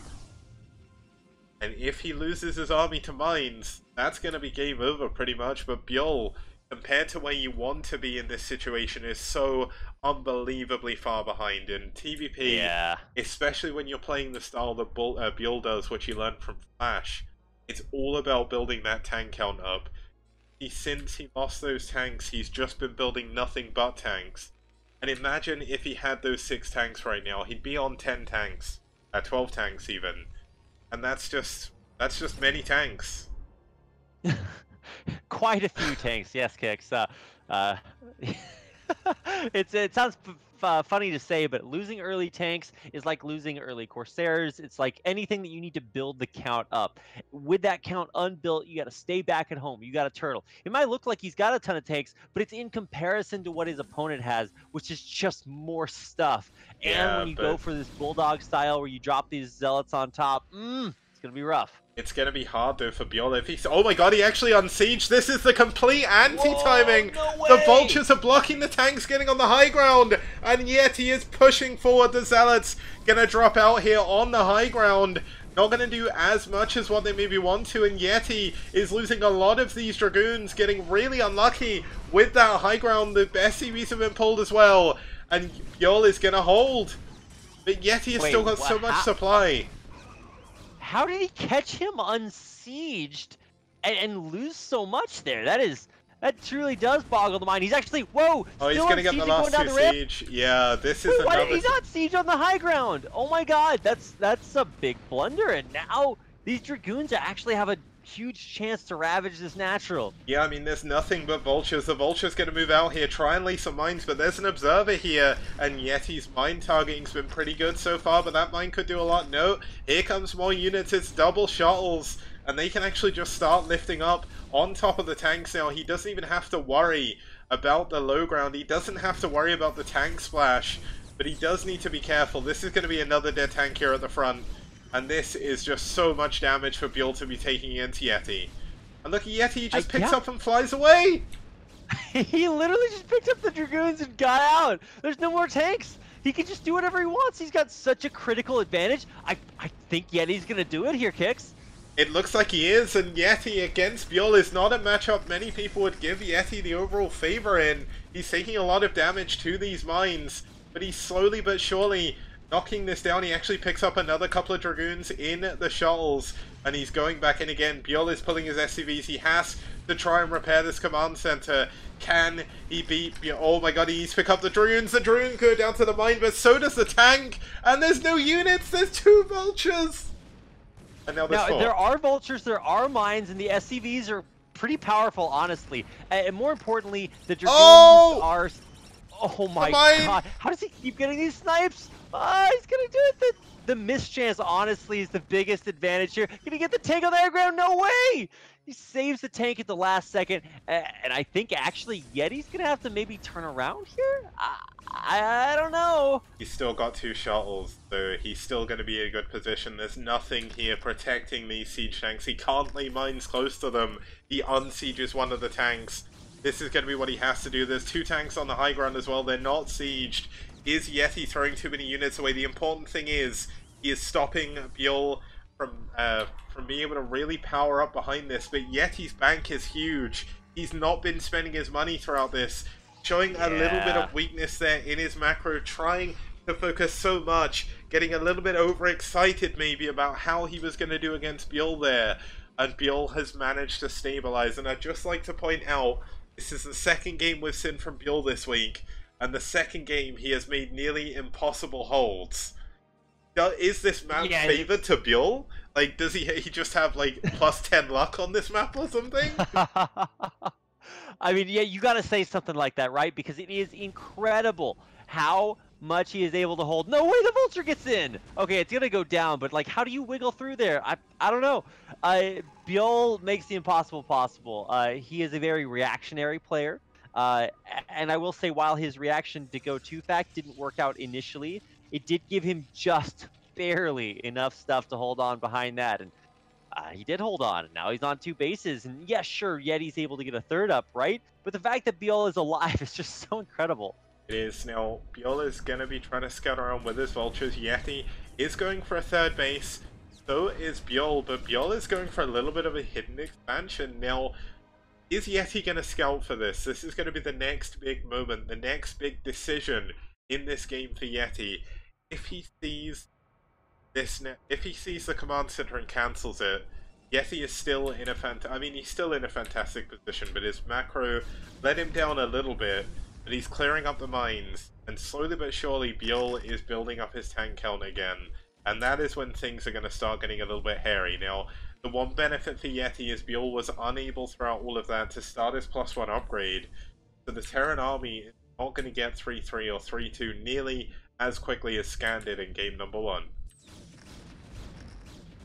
Yeah, you're absolutely right, Kix. It's not going to be quite that speed run to huge mech upgrades. And so for at least the time being, these Dragoons are going to have their time. Now, they don't have +1 or any upgrades, and that upgrade for ByuL is going to finish here pretty soon. So this positioning from Yeti is pretty aggressive. I wouldn't necessarily try to push in right here. I don't know if this is how you do it, but with all these speed lots being rallied behind, he's actually got a pretty good shot. Yeah, I do think a better decision than try and elevator into the main bit. Here we go. Looks like he's going to push forward a huge amount of mines going down on the Zealots even. But the Zealots getting on top of the Unsieged tanks does need to get on top of the back tanks here. Looks like Yeti pushing forward, trying to get as far forward as he can. There's only 3 tanks against something like 9 Dragoons here. The Vultures coming in. The tanks have all gone down again. And Yeti has busted the front of ByuL once again. You just look at these supplies. Yeti's 35 supply up. He's got 7 like Zealots at a time, 8 Zealots at a time, rallied across the map, and he's killed the tank count. There's 2 tanks here for ByuL. He can just walk up as soon as these Zealots get here, but if he goes too soon, he might lose everything. The mines are going to drag pretty severely. Can he get up onto the high ground, though? Oh, the SCV's being pulled immediately. A 4th command center, actually. That's a barracks being added on at the front, but another tank goes down. A mine actually went off on top of the SCVs. They're doing a little bit of damage, getting a couple of SCVs, but the tanks on the high ground are under fire. The 3rd base is up from Yeti. Does need to start mining from there, though. And it looks like ByuL is held once again. I don't know, man. Color me impressed. Now, ByuL did hold, but at what cost, right? He lost a lot of SCVs there, but he's got a 3rd base up. So really, you know, how bad was that? I mean, you can stack a ton of SCVs as a Terran player and just start mass producing them out of a ton of bases if you've got them. So if Yeti tries to go in again here, maybe he smells blood in the water, but it might be his blood after he just lost so big of an army. Yeah, now, Yeti does need to be careful. He can't be over-aggressive. He's done a lot of damage. You stand behind this. You should get carriers or arbiters. You shouldn't gateway man your way into oblivion. And he needs to scout. He hasn't seen the bottom base yet. Yeah. More importantly, Yeti's macro is not incredible. He can dump minerals on Zealots all day, but he's got a 2k gas bank. And you know what that tells me, Kix? Back off. Build 3 Stargates and go carriers. You've got tons of pressure. The pressure is off of you. You can do whatever you want. Like either like throw down some Arbiter tech, build a bunch of DTs, do something to get a bigger advantage. Because that's the old adage, right? When you're ahead, you're supposed to get more ahead. And sure, he's got tons of bases, but he's not getting that huge game-winning fist that he wants to smash ByuL with. Every second that passes more and more upgrades are going to start coming in for ByuL. +1 armor coming in. I don't see a second armory though. He's not going to be able to get +2 attack for a very, very long time. But this third base is going to be such an important moment for ByuL because ByuL is mined out of his main now. Yeti is about to mine out of his main as well, but Yeti already has 2 bases over here. He's not opting to take the gas. This is actually a very good decision due to the fact he does have such a big gas bank. Should build the assimilators though, but he's just trying to add on as many units as possible, but he does need to go ahead from here. Adding his Templar archives, and looks like the Dragoons are getting into a little bit of a scuffle here with the Vultures. Scuffle, haha. It's like, well, scuffles are not things that things die to, Kicks. It's like, Yeah. well, when you die, that's a little bit of an upgrade from a scuffle. I don't go to the policeman and say I had a scuffle with Kicks when you're like dead on the pavement. I'm just like, not that that would ever happen. You're a great guy. I would never. Only if you. No, okay, never mind. Only if you try to keep me away from my Jaffe Kicks, man. That's the only thing. Then we're gonna have a scuffle. But for the most part, yeah, this is actually down and dirty. But look at this observer, Kicks. Oh. It's headed down there. Oh, is Yeti gonna find it? Oh, I think he might scout the wrong base. Oh, yeah, he's... Oh my god, this is such an important moment in this game. Okay, he's gonna see it. He's gonna see it. Yeah, just. Yeah, he sees it. Wow, just barely. And now, all of a sudden, you gotta know that this is the only way that ByuL is able to hold on in this game. You smash this base, it's almost gonna be impossible to come back from that. Yeah, now, Yeti looks like he wants to take this mineral only. He's added on a few too many cannons as well, so... I really do worry that Yeti is spending his money on the wrong things here, but the Observer going back in just to confirm that that base is there. Now, all you need to do is send, like, 4 Zealots over there, but he's sending a large group of Dragoons. Try and deal with this. He wants to kill the command center. That is going to be his aim here. He's pulling his Zealots and the rest of his army back. This is going to let ByuL creep forward a little bit and set up more of an aggressive stance. Maybe look to take this top right base, but ByuL is so low on money. His natural is almost mined out, and the second that this command center goes down, he's not going to have anything. Now so many SCVs are going down. Oh my god, Kicks, what am I watching? This is actually so crazy because Yeti's dealing a ton of damage, but he's also like way out of position. So if he invests too much to try to kill this command center or like push it away, then he might lose to mines cutting him off here. But it doesn't actually look like that's going to happen. ByuL's just going to take the hit, right? But he does have another base headed up to the 12 o'clock. And that's one of the cool things about this map is that that position at the 12 is not that hard to defend. Not that great of a base though for ByuL. It's only got 2k gas, so that's going to mine out incredibly quickly. But by securing that base, he's also going to secure this other base with the full gas. So Yeti is still in a bit of an awkward situation. ByuL has done what Flash does time and time again. He has weathered the storm. He's in the eye now, and he's starting to power up himself. And he is really powering up here, Kicks. Although I will say, what I said before is now happening, finally. And that is that Yeti is going into carriers from here. And I think this is absolutely the correct choice. He's got a 5th base on the way. Is it 5th, 6th? Something like that. Yeah, 5th base on the way. And he's continuing to kind of not kill ByuL, but just kind of bully him backwards. Just kind of keep him honest. And eventually you're going to come out with like 3 carriers at a time. And there's no Goliaths out yet. Yeah, no, he is going to be attacking from this really awkward angle. There's not that many tanks here. The Zealots actually going down to the Vultures at the front, though. And there's going to be Storm with this. Nice Storm at the front, but getting mostly Zealots.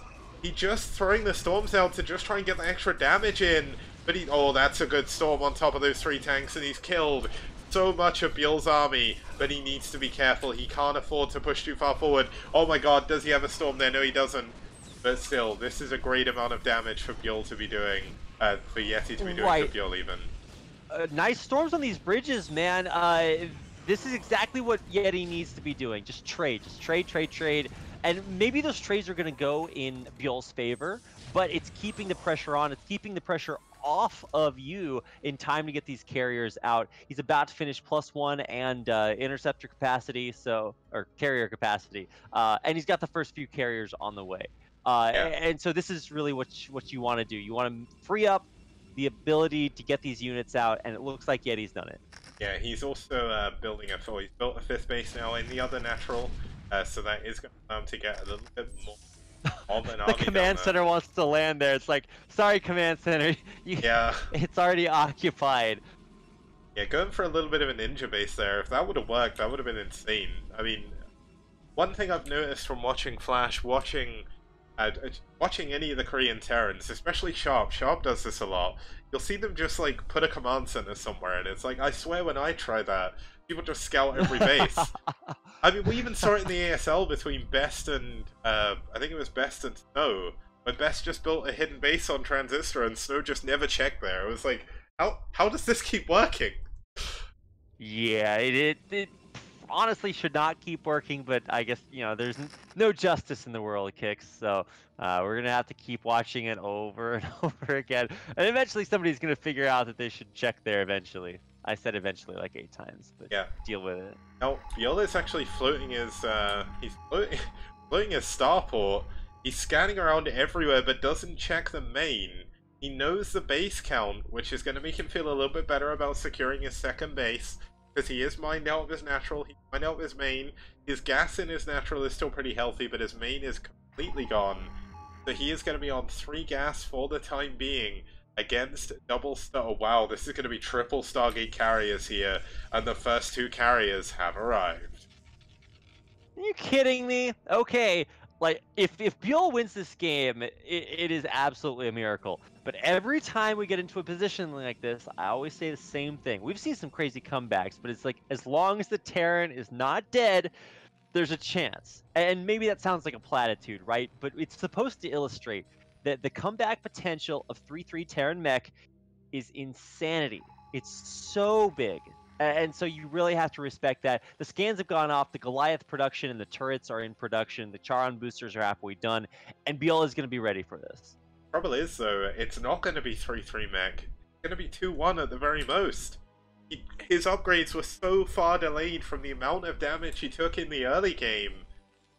Yeti is still in an amazing position. And you know what Yeti's doing? It's something I have been wanting to see this whole time. He's taking another base, adding on a lot of gateways, and he is making all the right moves here to take down ByuL in the long game. He knows that ByuL is not going to be able to expand again. Now ByuL is actually flying his command center back to his main. I'm not really sure he's going to try and fly this to, possibly to this mineral only. But realistically, where is ByuL going to expand? There isn't anywhere to go. Yeah, that's actually a really good point, Kix. Well, he's going to have to find somewhere, because if he doesn't, he's just straight up dead. So, yeah, I hope for the sake of the epicness of this game, that he can make it work, because that's just about the most difficult thing that we've seen him try to accomplish all game long. Yeah, now, as he's continuing to scout around with Zealots now, he's not going to fall for the same trick twice. He has observers over the other 2 bases. He knows that ByuL is stuck. Doesn't know what ByuL has, but he should know the gateway count from earlier. The factory count from earlier. +2 attacks, still not done. I believe +1 for the carriers is about to finish, so he's slowly getting there, but he will get there eventually.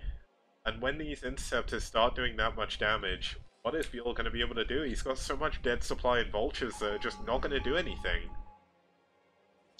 Yeah, vultures certainly do make up a lot of his supply, and when you do look at that supply, it's been as much as a 60 to 70 advantage for Yeti. That's now taken all the way down to 30 thanks to supply cap. But you got to look at what the supply is, right? It's in highly upgraded, massive amounts of carriers, and we're about to see 6 of those. Or actually, I think it's 7. Yeah, 7 hit the army here. They can start clearing out mines and clearing out that minefield. Is a great way to put pressure on this 4th base. And you're right, there's just a ton of vultures here. Yeah, there's no signs to see the Goliaths are going to have a hell of a time trying to get over that bridge. And there's Storm here as well.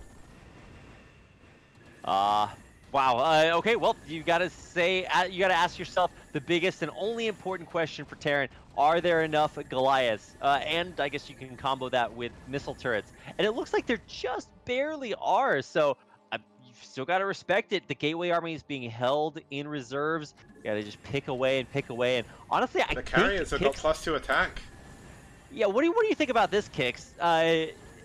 What if you just go to the Terran main with these carriers? I mean, you just kill the Terran main. There's absolutely nothing ByuL can do about that. But to be honest, even though ByuL has a lot of Goliaths, he's unable to make any form of dent in this carrier count. Still 8 carriers, and he's only mining from 3 base now. That hidden 3rd base from earlier, that command center's finally landed again, and he's getting some mining done.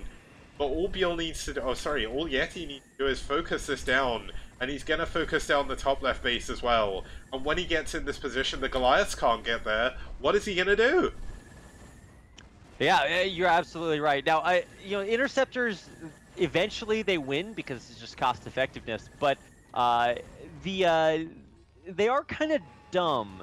So the longer you have your interceptors out and attacking, the more that a massive amount of Goliaths are just really going to tax your economic ability to refill your carriers. Because it might seem like carriers are this huge late game unit. You got to have an economy to back it up, and thankfully Yeti does. He's got infinite interceptors for now. Yeah, he's also just taken another base as well, so he is just in a sick position, starting to use his interceptors to take down these tanks. And guess what, Rapid? He doesn't only have 8 carriers, he also has a ton of gateway units as well, but one of these carriers actually being attacked by a turret. Needs to be careful. If this goes down, that's one less carrier. But here we go. Looks like the gateway army going to be moving forward. One of the carriers does, in fact, go down. That turret and MVP. And ByuL holds again, at least for the time being. I think we're going to be saying that sentence quite a few more times, Kicks, and ByuL holds again.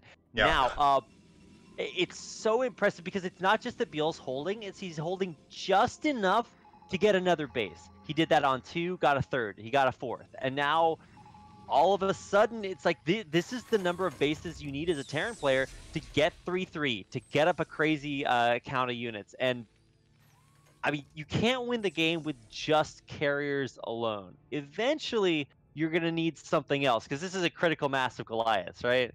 Yeah, but the thing is, going into +3 attack, +1 or +2 armor on the carriers now as well, so power of this carrier is going exponentially up, and the trouble is, the more Goliaths you build, the more susceptible you are to storm.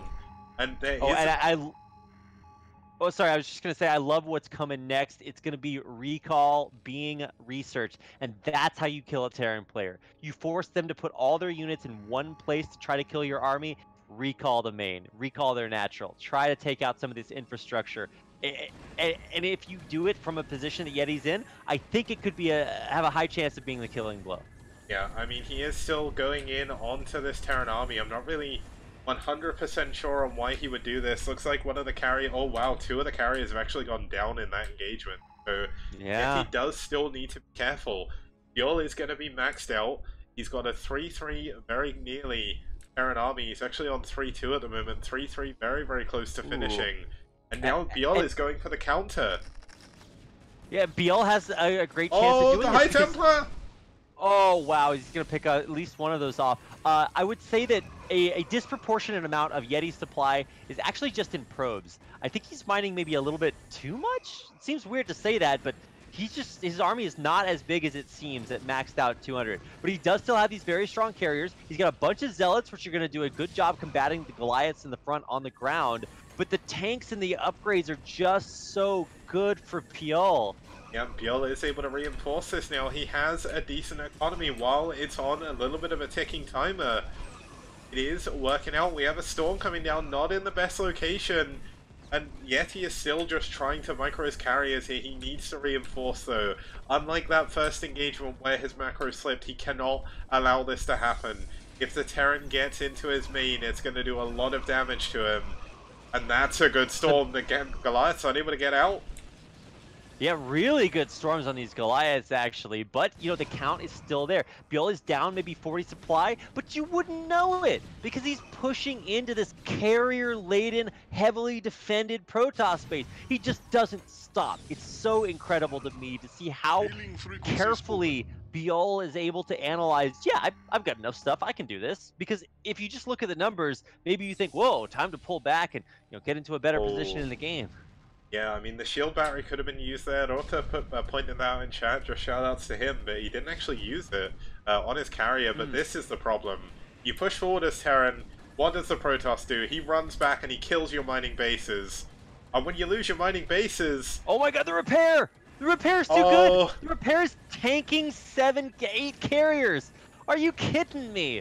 What is happening here? He's gonna try to kill these bases, but once again, the strongest unit in StarCraft, the SCV, able to save the day again. Yeah, but it's 3-2-1 carriers now. I mean, this is just getting out of hand for Yeti. And, I mean, Yeti's pushing forward. The tanks are actually undefended, but a little bit of an awkward engagement there is going to force Yeti back once again. But the thing is, ByuL isn't making headway. The only thing he's secured now is a mineral only. And when his gas starts running out, that's not going to matter. Looks like Yeti's coming back in, going for the SCVs this time. Knows that is the way to do critical damage here against ByuL. Yep. And this is what he needs to do.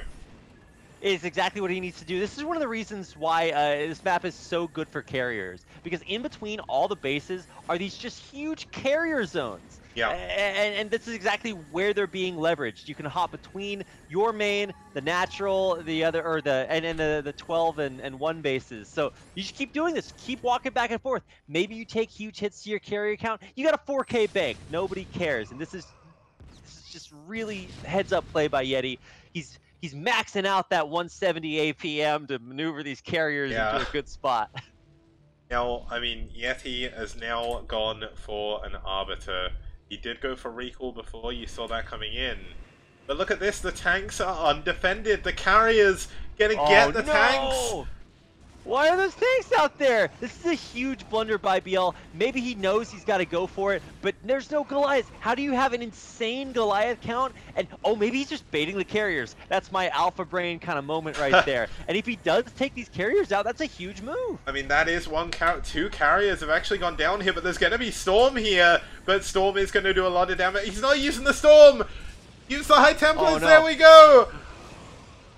Okay, those are actually pretty big storms, but I think he actually stormed quite a few interceptors there too. So, you know, maybe a Pyrrhic victory, but at the best case, the best thing you can say is that Yeti devastated the army count. Now it's almost a 100 supply advantage for Yeti over ByuL, who is barely mining. Yeah, Yeti. Oh, ByuL tried to take a second base, but Yeti taking the bottom left base that ByuL mined from at the beginning of the game. He's going to get this command center. ByuL is going to be unable to remax. He's transferring his final SCVs over to that base, but he is barely mining. And when this Arbiter comes in, this is bound to be the GG moment here for ByuL. ByuL scanning around, doesn't want to give up. There is so much pride on the line for him here, and this is the game that could swing the entire playoff finals. And I mean, Yeti is just building up again. Yeah, but if ByuL does win this, then he puts his team on match point for the round 3 finals. If Yeti wins, as it seems like is always kind of NetWars style, then they bring it back again and take us to a 2-2 score, making essentially a best of 3. This is so insane. I love how epic this series has been. We've had cheeses, we have had rushes, we've had crazy comebacks, and now ByuL, after like coming back into the game for like the 500th time, seems like finally, he may possibly have met his match. Yeah, now it looks like ByuL's final base has been scouted. Obviously, he's mining again in the top right from one of the bases. But Yeti still needs to be careful. I mean, they're all recall in the main. Oh my god, okay. Alright. How many dirty things can you do as Protoss right now? Like, I'm not even trying to like be biased, but like this is actually all of them. You've done where the Dark Templar, right? Like where's Stasis on the ramp? Like, yeah, bring me some Reavers in here. Like, we just got to do it all, and this is just pulling ByuL all over the place. Yeah, and by pulling all of ByuL's army back, he's got his probes into this bottom left base. He's actually mined out of the vast majority of his bases now. This is pretty much what you see is what you get now for Yeti. He's still got a pretty big bank, but all the factories are going down. And the one thing you can't build when you've got no factories is units. And the carrier count is going to still be low, so he's not going to remax on carriers, but he does have an additional 4 just popped out to join the final 2. There's going to be 6 carriers again, and there's just going to be absolutely nothing he can do to defend against this. Zealot's going to hit into his final remaining mining base, and this is sure to finally be the death knell of ByuL. Yeah, I think once this base goes down, he's not mining from anywhere else except for that 1 o'clock base, and even that is basically mined out. He's and Yeti's expanding outside of his main. Like, this is just too much. Yeah, he's got him totally contained at this point, and he can keep recalling him even if he wants to. I think finally kicks. I'm gonna say it for like the final time. Yeti has played this game really masterfully. Yeah. ByuL almost like if Yeti is S class, ByuL has been playing this like SSS class. Like it takes so much tenacity to last this long from so many rough spots. And so really, even though we're gonna maybe put the win on the board for NetWars, you gotta give it to ByuL for playing one of the most tenacious, hard-fought defenses we've ever seen in STPL. And GG, Yeti does what many people wouldn't have thought was possible and takes down ByuL in a late game PBT. You're right, and there's a reason nobody thinks that's possible. Is because how do you do that? I think one of the biggest ways is that he always found a way to just cripple ByuL one step at a time. And to ByuL's credit, he always found a way to hang on. So it's just this huge slugfest. Such an awesome game. And what that means is that we are going the distance kicks. It's tied up at 2-2. And it's now effectively a best of 3. We were here before when it became a best of 5. We're here again. And I mean, this is the moment where things start to get crazy. NetWars made it to the playoff finals last time. They lost because of a walkover against White. They were so unbelievably close. They were 3, I believe it was like 3 for 2. And then they finished like either 4 for 3 or like 4 for 2 because of the walkover.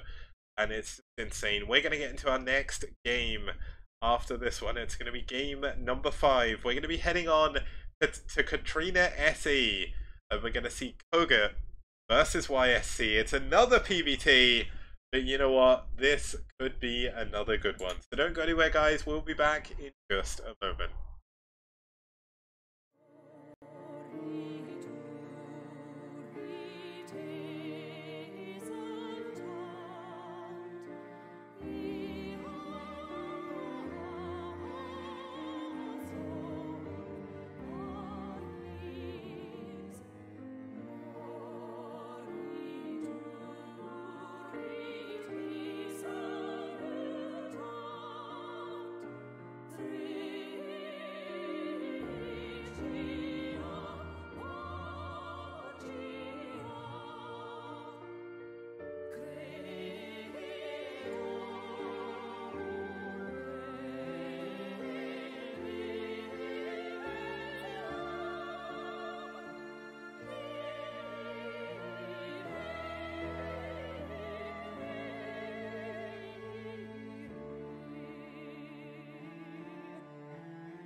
Okay guys, we are back with the STPL. We're in the playoff finals. We're watching SouL versus NetWars. SouL took a 2-1 lead, but Yeti taking down ASL qualified ByuL gets us to 2-2 again. And we're going to go into game number 5, and it should be a fantastic one as we're going to have kogeT versus YSC. I was just saying, like, how many ASL players does NetWars have to beat, right? They've got Zealot in the roster. I don't think he's actually on the roster to play today, but like maybe there's a substitute, right? It's an incredible feat that Yeti was able to accomplish. So he did actually post his stream in chat. Yeti_PL. Go check it out. I think he mostly streams in Polish, so maybe it's time to brush up on that. But it's also time to brush up on your Protoss builds because you got to go there to watch it. So our match coming up is going to be almost even more epic, maybe. kogeT, one of the most badass Terran players that's out there, versus YSC, a former pro, coming back and making waves. Okay, and just to kind of show you, or show the viewers more, you've seen a lot of these games with me, but kogeT is 12 for 2 against Protoss. He's beaten Dragon, he's beaten nOOB, he's lost to nOOB once, but he's beaten DeWalt as well. This guy is a boss of TVP. And he's 19 for 3 in the STPL as well. He's Yeti's counterpart in Terran. It's just so good. Yeah, if you have to pick one person to play this matchup, you know, in Pro League, it's a slightly different format in the Brood War Pro League than in STPL, but in Pro League, you'd have players that only played one matchup for months and months and months just to beat one player, called snipers. And if you have a Protoss sniper, as much of a meme as that is, the guy you'd want to be that guy is kogeT. It doesn't get much better than that. It doesn't, and I mean, if we're looking, we're going to see YSC for the first time in the STPL. Me and you got a chance to see a few of his games against Scan, where he did win in the Christmas Cup finals. The map pool, obviously, that was a bit different. We saw Whiteout, Hitchhiker, Talcross. I can't really remember the other ones. Thank you, Missio Physio, for the $5 donation once again, man. A huge amount. For you to support the STPL this way. So there's not too much to talk about YSC other than he's a boss. He was known as, I believe it was, I can't remember his actual ID, but he was on Samsung Khan, and he was just a pretty good player back then as well. So they're going to be moving on to our 5th map of the day. It's going to be Katrina SE. It's not the ace match. This is a best of 7, but Katrina SE has led to some amazing games in amongst itself. We've seen kogeT take down White on this map, so he knows how to play TVP here. Terra took down Just, Oaken took down Dentag, and Rugi took down Dentag. So, historically in the STPL, this map has favoured Terran a little bit here, at least in the last 5 games. This is so crazy. We're setting up for like the most difficult time for YSC. He was previously known as Huro, so I think that's what you were thinking of. But you pick the best TVP player on the best TVP map. This is going to be rough for YSC to do it, but he is a former pro. He's incredibly good, and so that might just even things up a little bit.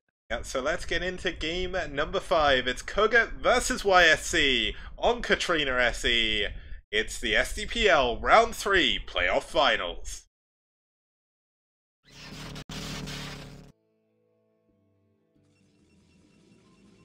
And starting us off here in the left-hand side of your screen, same position as ByuL started in the previous game pretty much, it's YSC. And his opponent in the red on the right-hand side of your screen from Poland, playing for NetWars, is Terran. This is kogeT. Oh man, such a sick matchup. Absolute badasses on both sides. An uphill battle for a lot of statistical reasons that we made up before the game kicks, but the only thing that matters is who can win this match, and it is going to be a big one because it puts that team on match point. Yep, I mean, this could decide the finals right here. I mean, the next 2 players are incredibly good as well. We're going to have Zero versus nOOB after this regardless, because we're in a best of 3 situation now, so every single game is going to count, and if there's one way we're going to make it to the ace match here, it could be this series. Like, a lot of the times, and I'm going to admit, even the playoff finals of the STPL haven't been the most amazing. Going for that finals curse, we've seen it in the ASL, we've seen it in MSL, we've seen it in the OSL, we've seen it in Pro League even, and even the Sonic Star League, even though we don't talk about him anymore. Finals, usually, they can be a bit one-sided, but this one, we've got teams going 2 for 2. Like, this is just unfathomable to me. It's just been so good to be able to cast this series. Yeah, gotta agree, Kix. So let's talk about a couple of things here as we start things off. So one, somebody asked in chat, how can I play this game? It looks so sick. You can play it for free. How many dollars is free, Kix? $0. $0? Yeah. Is that no dollars? would it have the same conversion rate to pounds, rupiah? I think so. So no matter where you are in the world, you can play StarCraft 1 for free by downloading the Blizzard launcher and getting it. And then you can be these players after you invest 10 to 20 years of your life. But you can still play. There's CPL. There's a lot of great ways you can get out there and play with people of your skill level. So get it and don't regret it. There you go. That's my plug. Yeah, and you can also, if you want to, pay a small fee to upgrade to the remastered version, which is what we're casting from, and that does give you access to matchmaking and updated graphics as well. Of course, you can have real-time lighting effects, which I don't have on. Yeah. For the, it also makes you a better player. It Yeah. gives you higher APM and makes you a sexier human being. Because then when your date across the table looks at you and says, "Do you have StarCraft?" and you think they're done, but then they say remastered, and if you don't, then what are you gonna say, right? You busted. But if you do, then of course it's a night you won't forget. Because then you can play StarCraft all night with whoever it is. So the idea is that StarCraft's great. You should go play it. So let's talk about the game at hand, because I'm sure that's what everybody wants to do. So this map is weird, right, Kix? It's got that back expansion, but how does that change things? It makes it a little bit easier for Terran to take their expansion. Now, kogeT didn't take full advantage of this. He didn't go for a 1-Rax expand, and we actually see YSC getting in with a Zealot already. Probe and the Zealot taking down one of the Marines, getting at the second one very possibly. This is a big moment in the game. This Zealot is going to be uncontested for now. The Vulture about to pop out. That's going to change things a little bit, but things are still looking pretty good for YSC. There is a bunker now, though, and kogeT has got that all-important wall at the front, and this is 2 Z Zealots. Or at least it should be. He's gonna land that barracks, and he does. So yeah, Zealot is fortunately dealt with, and that's going to allow this expansion to come up. Well, the Vulture gets away there in the back. Oh no, wow. A little bit of a miss. Oh my god! Mismicro there. Yeah, the brakes malfunction Kicks. More importantly, on the other side, or also importantly, we can say, the SCV did get into the main base. He's running through the mineral line, as SCVs do. And he's going to go down here and scout the expo on the other side there. One thing that you can do on maps where you have a safe expo is deny scouting information and not take it. And then you're one-basing, your opponent doesn't know it. They might think that you're getting a safe base when you're coming to kill them. So that's not what's going to happen here. Both players scout each other out. Yeah, now, unlike the last game where we saw a Yeti go for an incredibly quick Nexus, this is a little bit of a later Nexus, meaning his units will be a little bit quicker.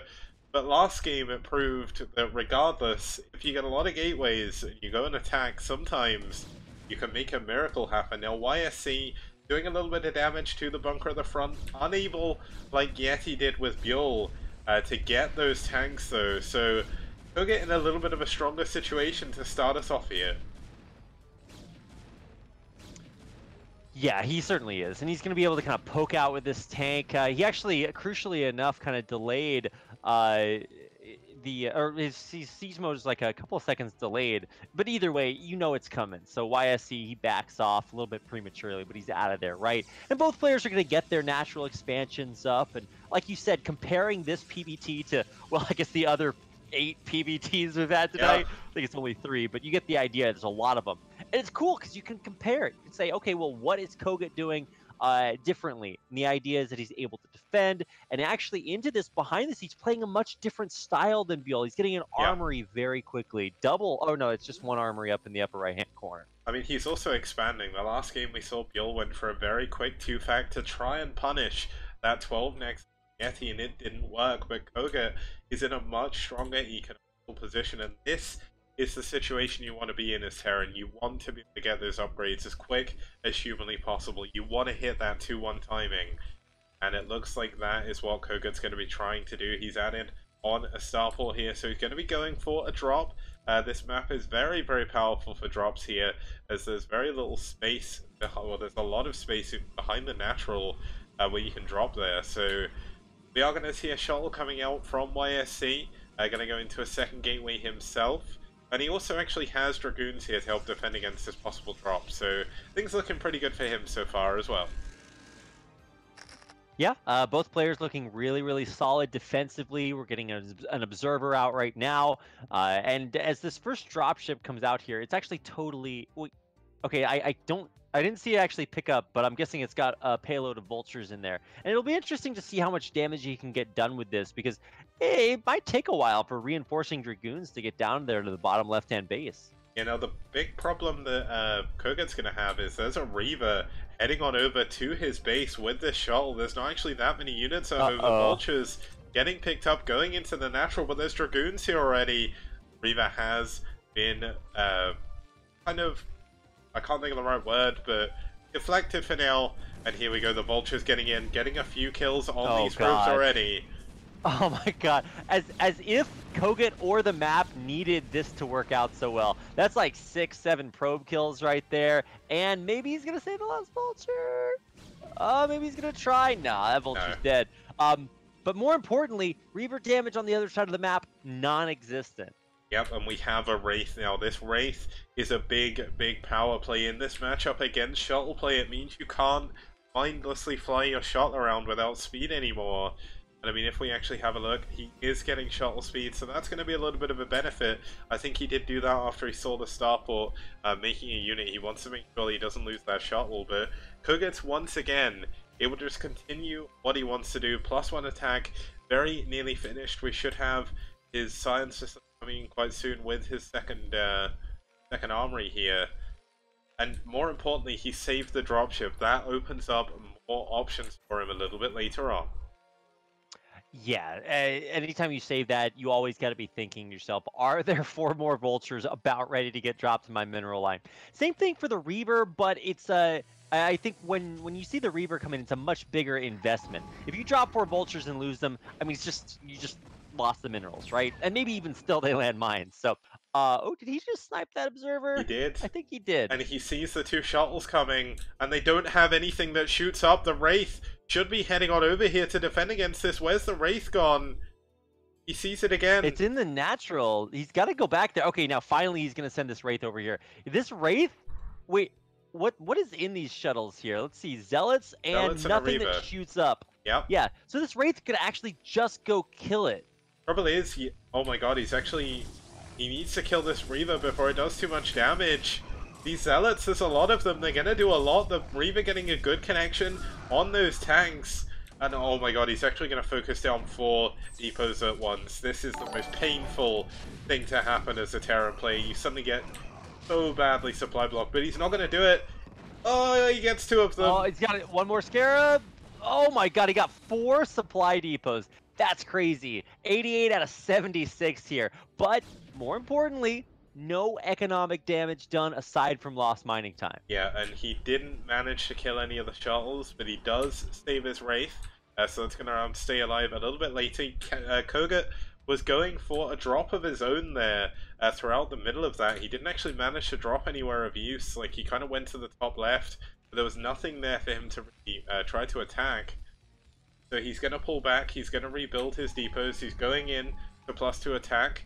He's got 5 factories at the moment, and he's starting to push forward himself to maybe think about taking a third base. Observer trying to find where the Terran army is. He's going to locate it down there towards the south. Eventually our players are going to have to think of expanding. Don't want to stay on 2 bases too long, especially as Protoss. So is finding out where the army is kind of telegraphs, okay, well maybe this is the direction kogeT is looking to push out here before he tries to take that inner 3 o'clock base. Yeah, now I know that someone said that it's playing out like an island map almost. It certainly is. There's actually lots of drops going off all over the map, and we do have kogeT moving forward, going to be taking this third base. And more importantly, YSC doesn't have a third base yet, so kind of going for a similar thing of what we saw in game number 4. He's going for a lot of gateways, he's gone for a very quick Arbiter Tribunal. That's a big difference to the last series we saw. But he's actually gone into triple shuttle now. And kogeT's army actually only has a single Goliath with it, so things are going to be a little bit funky for him as well if he doesn't start getting turrets. And here we go, a big drop going down into the bottom right. That is a tank, saves it. There's a couple of mines going down here as well. Does need to keep the dropship alive though. And he gets out once again. Wow, thank goodness he researched dropship speed, right, Kicks? Yeah, always useful to do. It's almost like he was using that Firebat hero thing where you just kind of don't have any acceleration. But he does get away, kept the dropship moving, allows him to get straight back out there. And he's actually going to go on the offensive now against the third base of YSC. Yeah, and at the very least, he's going to be able to lay a huge minefield here. But more importantly, he's going to have to protect these tanks from the Zealots that are going to get dropped on them. None of them are siege, so the Zealots are just going to pop here. But like I said, no siege tanks. Finally, they do, and that means there's going to be a lot of blue goo. And that means that kogeT's push continues, it survives, it's scarier, and more importantly, forces a cancel. Yeah, forces a cancel on the third base. YSC is forced to pull back. YSC loading up his shuttles, much like we saw Yeti did last game. And could kogeT be overstepping the mark a little bit? He doesn't have any turrets up here. He doesn't have a vessel either, but he's taking an incredibly strong position at the bottom of the natural ramp here from YSC. This is triple shuttle, by the way. One's got a Reaver, the rest have Dragoons, and they're going to try to drop all up in here. Reaver down, Reaver gets one Scarab out. That's pretty big. He's going to try to get a second one, but no, the Reaver falls. And this is a fantastic position for kogeT to be in. So many Dragoon casualties. And he can reinforce with as many bolsters as he wants here. Such an incredible position. Yeah, now kogeT actually transferred his SCVs a little bit too early to his third base, so they're all going to run back to the main. But there's still a double shuttle here. There's another Reaver. And these tanks are very undefended at the moment. A lot of the units didn't get here to defend, and YSC breaks free. YSC is able to use the defender's advantage to eventually keep his macro on point and bust out again, but he has no third base. This is a Terran who is up a base on a Protoss. It's supposed to be the other way around, so YSC is still in a very difficult spot. And if he gets that base canceled again, that's almost lights out. Yeah, now the big problem kogeT has now is his macro slapped a little... What? His what? His macro slipped a little bit. He actually... Slacked. There we go. Yeah, that works as well. How can she slap? But basically, he didn't get his 3-1 upgrades going. He didn't get +1 armor going at all. So YSC is in a pretty strong position right now. There's actually a Zealot in the main. Double shuttles dropping a lot of units over here in the top right, getting a lot of damage done. They're not going to be able to kill any buildings or anything too crazy like that. It's not a recall. But that's still damage, that still forces a reaction from kogeT, and he's trying to snipe the armories. Well, one of the armories is not actually spinning. The armory that's going to die isn't the important one, it's the one that's not going to die. Well, I say it's not going to die, but he does need to kill that Zealot hitting it. Okay, alright, we're saved. And actually, he does save both wait, oh my god. That armory is going to burn down if he doesn't go repair it, so he desperately needs to do that. He's burning. Doing it. I don't think he realizes. If he doesn't repair it, he will lose +1 armor. Yep. It's hard to see the flames under the overlay, but here we go. I mean, for him, he wouldn't have the overlay there, so it's not the... Right, but for us. Anyway, here we go. Arbiter flying in, the Bulldog, the D-Matrix on the front tank, but a huge stasis hits 4 tanks in the back. That's going to be massive when it comes to breaking through here. YSC, he actually might bust. The mines are out, though. He's got to respect it. Yep. And it looks like just barely kogeT's holding on. Yeah, funnily enough, it's another situation where stasis eventually hurts the Protoss more than it helped. But the third base is up for YSC now. He is breaking his way through. Another Bulldog going down on this back tank. There is only a single tank at the bottom of the ramp at the moment. So these Dragoons still able to do more damage than maybe kogeT would want them to at the moment. The fourth base coming upper up right. Upper right. The +1 armor. It's going to be canceled. The armory burns down and cancels the upgrade. Oh, that's a huge mistake there by kogeT. He needs that +1 armor. Upgrades in TVP are the most important factor in every single game. And I mean, it's going to be hard for kogeT to take a 4th base on this map, so every upgrade really does count. Even that tank is shaking its head. Oh, what just happened to that armory? Yeah, that's what it's doing. Maybe they're just rocking out, man. Yeah. Sometimes you gotta pump up the jams. Okay, Oh, well, recall! yeah. Where's it at? Where's it at? Where's it at? Oh, EMP! Oh, there's so many mines. Oh, the EMP! It actually probably would have been worse to get the recall off because there's so many mines right there. But yeah, the EMP is sick, and keeps that main base safe for now. And not only that, I mean, it shows that kogeT is on top of his game at the moment. The Arbiter actually coming back in with very low health, trying to snipe this engineering bay. This is a little Arbiter that could, doing its, like a 10 damage to the building.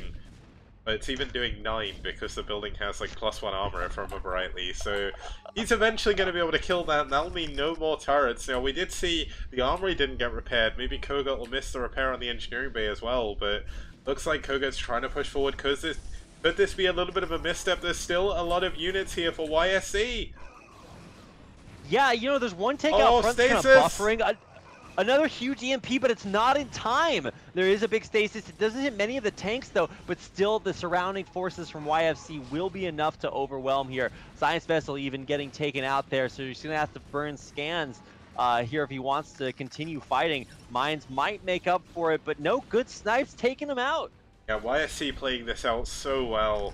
I mean, just look at the amount of units he has pushing forward. A huge reinforcement of Zealots coming in behind this as well. And I mean, a mine drag, 5 mines onto the 2 Zealots that laid them. And kogeT is without tanks at the moment. He's slowly trying to rebuild, but he's effectively mining from just 1 base. He's rebuilt the armory, but didn't start +1 armor. And the tanks coming out of stasis in the middle do get taken down by these Zealots. And slowly but surely, YSC is breaking the front. YSC is doing it. He's up 30 supply. He's got another base here. He's gone from 1 base down to 2 bases up, essentially, when you consider mining.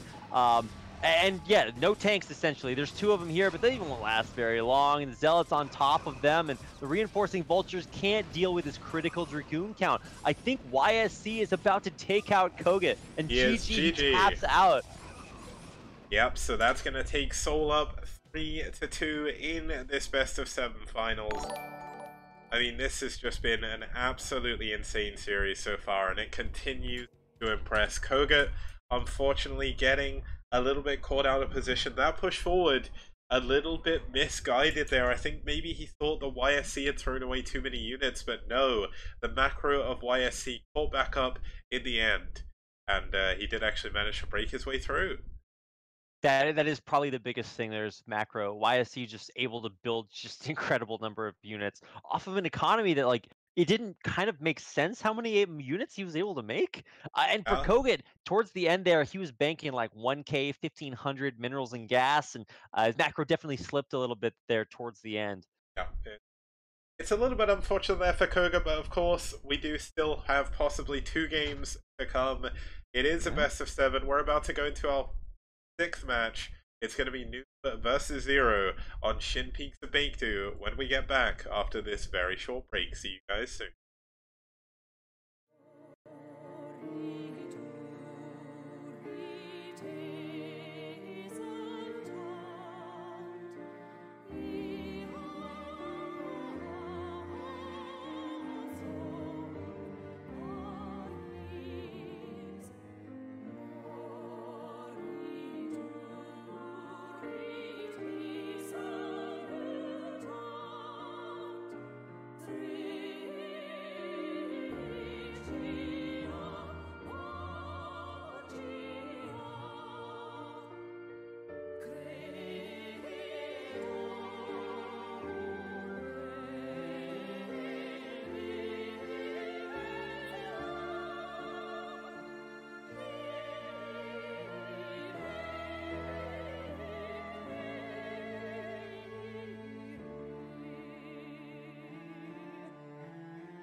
Hello everyone and welcome back to the STPL Round 3 Playoff Finals. We're watching NetWars versus SouL. Things have been a little bit crazy so far. SouL are currently 3-2 up, so we're going into a little bit of a position we've seen before with NetWars in finals.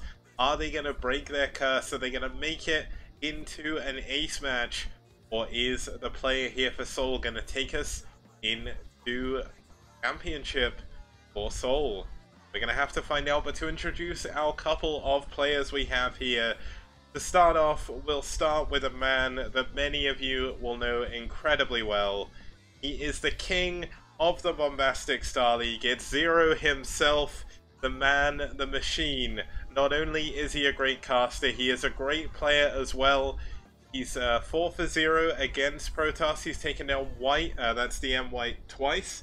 He took down Indy and Praise, so hasn't faced anyone of the caliber of his opponent just yet, but he's done an incredible job so far in the STPL. He's 8-3. There seems to be a little bit of a common occurrence here. All the NetWars players only have 3 losses. So if ZZZero wins here, it could be the, 3 is their lucky number.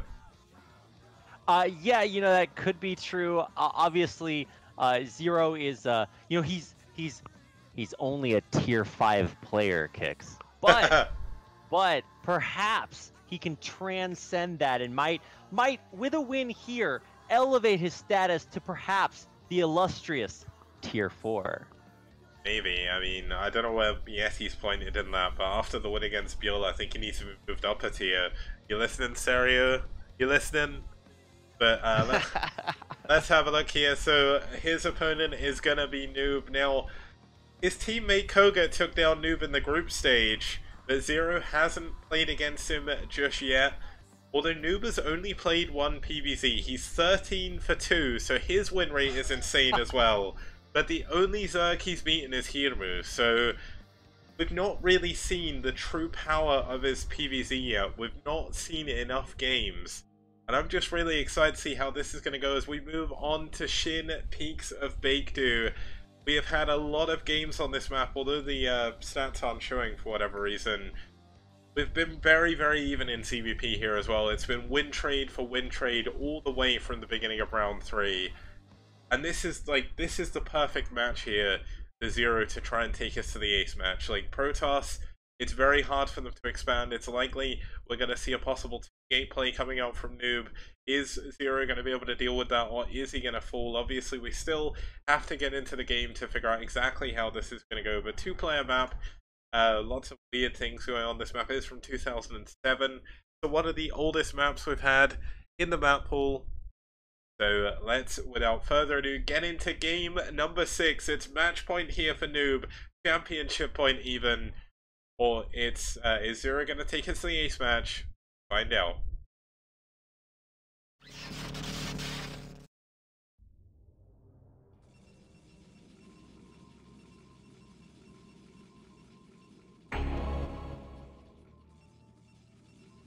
Starting us off here in the 2 o'clock position, we do have the orange Trutacz fighting for SouL on championship point here in their first playoff finals. It's nOOB. That's right, and his opponent in the bottom left-hand corner, the hero of BSL, and perhaps tonight, the hero of Poland. This is ZZZero, of course, playing Zerg for NetWars. This is badass, man. For a guy like ZZZero, who basically has the most baller life, to also be kind of the player that his team is tasked with bringing them back in the tournament. You gotta imagine the pressure is on, but if there's anyone that can handle that pressure, it is ZZZero. Yeah, Mr. ZZZero, even. I mean, if you've not heard of his tournament before, it's called the Bombastic Star League. He is currently on the 6th season. He has been doing it for a long time. The first 3 were like LAN things in Poland. He opened it up with BSL4 to the general public, as it were, outside of the NetWars community in Poland. And since then, it's been going strength to strength. It's been sponsored by Blizzard this time, in BSL 5 and BSL 6 as well. It's currently in the ladder stage. You can still join up until the 29th of January if you make an account on any of the gateways with BSL 6 in the name, and play ladder, you will be entered. You need to sign up on the website as well. I'm sure Foxhan or Hatchet are in chat, possibly, or Zero himself, to give you a link. But you sign up on the website, and like immediately get entered in. So there's still plenty of time to make it into the main tournament. That's right, but there's not enough time to make it into the main tournament for round 3 of the STPL because these are the finals, and they might be ending here pretty soon. So let's take a look at the way this game is starting up with a 2-gate from nOOB, looking to put that pressure on, and for Zero on the other side, thankfully, he's going for 9 pool speed, and that is going to be a good way to hang on against this early pressure. But the thing is, Zealots are so exceptionally strong when they get controlled properly, so I'm not sure. Zero is still going to have his work cut out for him. Is he going to go for a quick hatchery here, or is he going to go for a sunken? Obviously, he is going to scout that there's going to be a 2-gate coming with this Overlord, so that's one benefit. He still has to worry about the probe, though. And I mean, he's saving a few resources here, so it's likely going to be 6 lings. That would make sense. Especially when he sees this Zealot on the way, and he is going to scout this double gateway. Yeah, he's seen the double gateway with the earlier scout, and so he's going to know, hey, look, this is what's coming. It's not really a big mystery, and I think that this will kind of trigger nOOB to not play ultra aggressively with it. There's a hatchery coming down, and that's only because Zero realizes that with that scout, he's probably going to be in a good enough position to hold on if there's any pesky Zealots there. And so wisely enough, nOOB is instead setting the Zealot around the long way. Eventually, it's going to make it there, but I think Zero's going to be fine. Yeah, I'm kind of surprised that ByuL went, not ByuL, sorry, nOOB went a long way. One of the big features of this map are these weird little land bridges. Only small units like Zealots, Zerglings, and Workers in this matchup, as well as Hydras, can get through. So not making use of that to get across quickly is kind of a little bit surprising. I think maybe he wanted to see if there's any hidden lings out on the map. Maybe also just throw off his opponent a little bit, because maybe Zero moves out with all of his lings and suddenly you have a Zealot in your main killing all your drones. So that's still a possibility. The probe does go down though, and that's going to severely limit the information nOOB is going to have.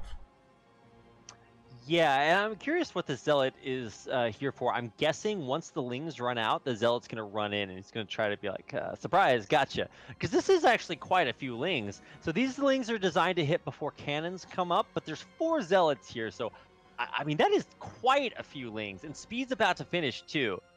Yeah, and the thing is, he is sending a drone out to the bottom right, so he is going to try and get a 3rd hatchery. But little does he know that Zealot is there waiting. Now, nOOB does have 6 Zealots now, so this attack is not going to do what he wants. Just finished. That's a lot of lings. It's a lot of lings, but that's a lot of Zealots for this. Now, the Zealot's actually going to run into the main base. How many drones can he get before he goes down? Looks like this is going to be the moment as we do see Zero pushing forward. He gets in the main. This could be unbelievable. Zero is in the main mineral line. Zero, are you the best player? Does he deserve to be tier 4 kicks? Tell me more. I don't know. Surprisingly, he's not actually killing that many probes? Yeah, this is kind of surprising. I mean, it looks like a lot of the probes did glitch out the lings for a very long time. The lings get a decent amount of probes. The Zealot actually got 2 drones, and that's a pretty big deal. And nOOB suddenly finds himself 15 supply up on his opponent. Yeah, what? So let me get this straight, Kicks. The Zerglings with speed run into the mineral line. The probes kill the Zergling. well, I don't know. Like that equation doesn't totally make sense to me. But there are still quite a few speedlings, and they can block off this choke point with a concave. So it's not like it's going to be the easiest way for nOOB to punish him. But you're right. There is that supply advantage. Zero has 18 supply. Yeah, I think he's going to try to go for it again, fail, and then be in just like such a terrible spot. Yeah, I really want him to pull back. I really want him to try and take this to a macro game, and that's exactly what he's doing. He's listening to my wishes, being sent back in time to listen to, obviously, replay cast if you haven't already realized, guys, but Zero is slowly starting to macro up a little bit. He's not going overboard with Zerglings. He's going to try and save this hatchery in the bottom right. This could be a little bit dangerous. This hatchery is likely going to go down. nOOB is going to pull away, but it's only a matter of time before he goes back. Yeah, but he knows that because of the 2-gate, the harder he tries to save this hatchery, the more that he will be punished if he loses a bunch of Zerglings here. So Yeah. instead, he's actually trying to stop reinforcements or come around with a sandwich. And he is going to try to come around from both sides. I think this is a better angle to come from, obviously, and he does have Zerglings on the other side. But this hatchery is still kind of vulnerable. And look, there's 3 more Zealots being rallied in. Yeah, the 3 more Zealots coming in from behind are going to be such a huge deal. Looks like the first set of Lings are going to be able to hold on to these Zealots to begin with. Still no +1 attack, obviously, on these Zealots. That hasn't quite finished up. I don't even think he went to research it just yet. No, so... he didn't get +1. He just went for way more Zealots. And actually, these Lings are not trading terribly against the Zealots. They're getting good concaves, good surrounds, and several of these Zealots are going down. There's only 2 left, but the Zergling count is starting to thin, and...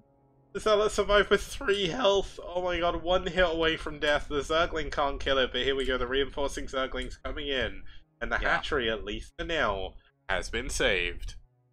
Right, but all of this is, like, nOOB doesn't care about, like, losing these Zealots. Like, it's bad and you can't be too careless with it, but it's designed to just force Zerglings, so that your opponent can't get that economy up that they want to. You'll notice there's no drones, just now the first drone down at the bottom. Right-hand base. There's only 4 mining in the natural here, so still a massive advantage for nOOB after all that pressure. And he's still got 6 Zealots out in the middle of the map looking to pressure more. Yeah, there's no lair coming up, so he is going to be relying entirely on Hydralisk to deal with this first Corsair when it comes out. And Zero is trying to go around for pressure again. And once again, the entrance is actually weirdly open, but Zealots coming into the main, and there's nothing back here to defend. There's no units, there's no Sunkens.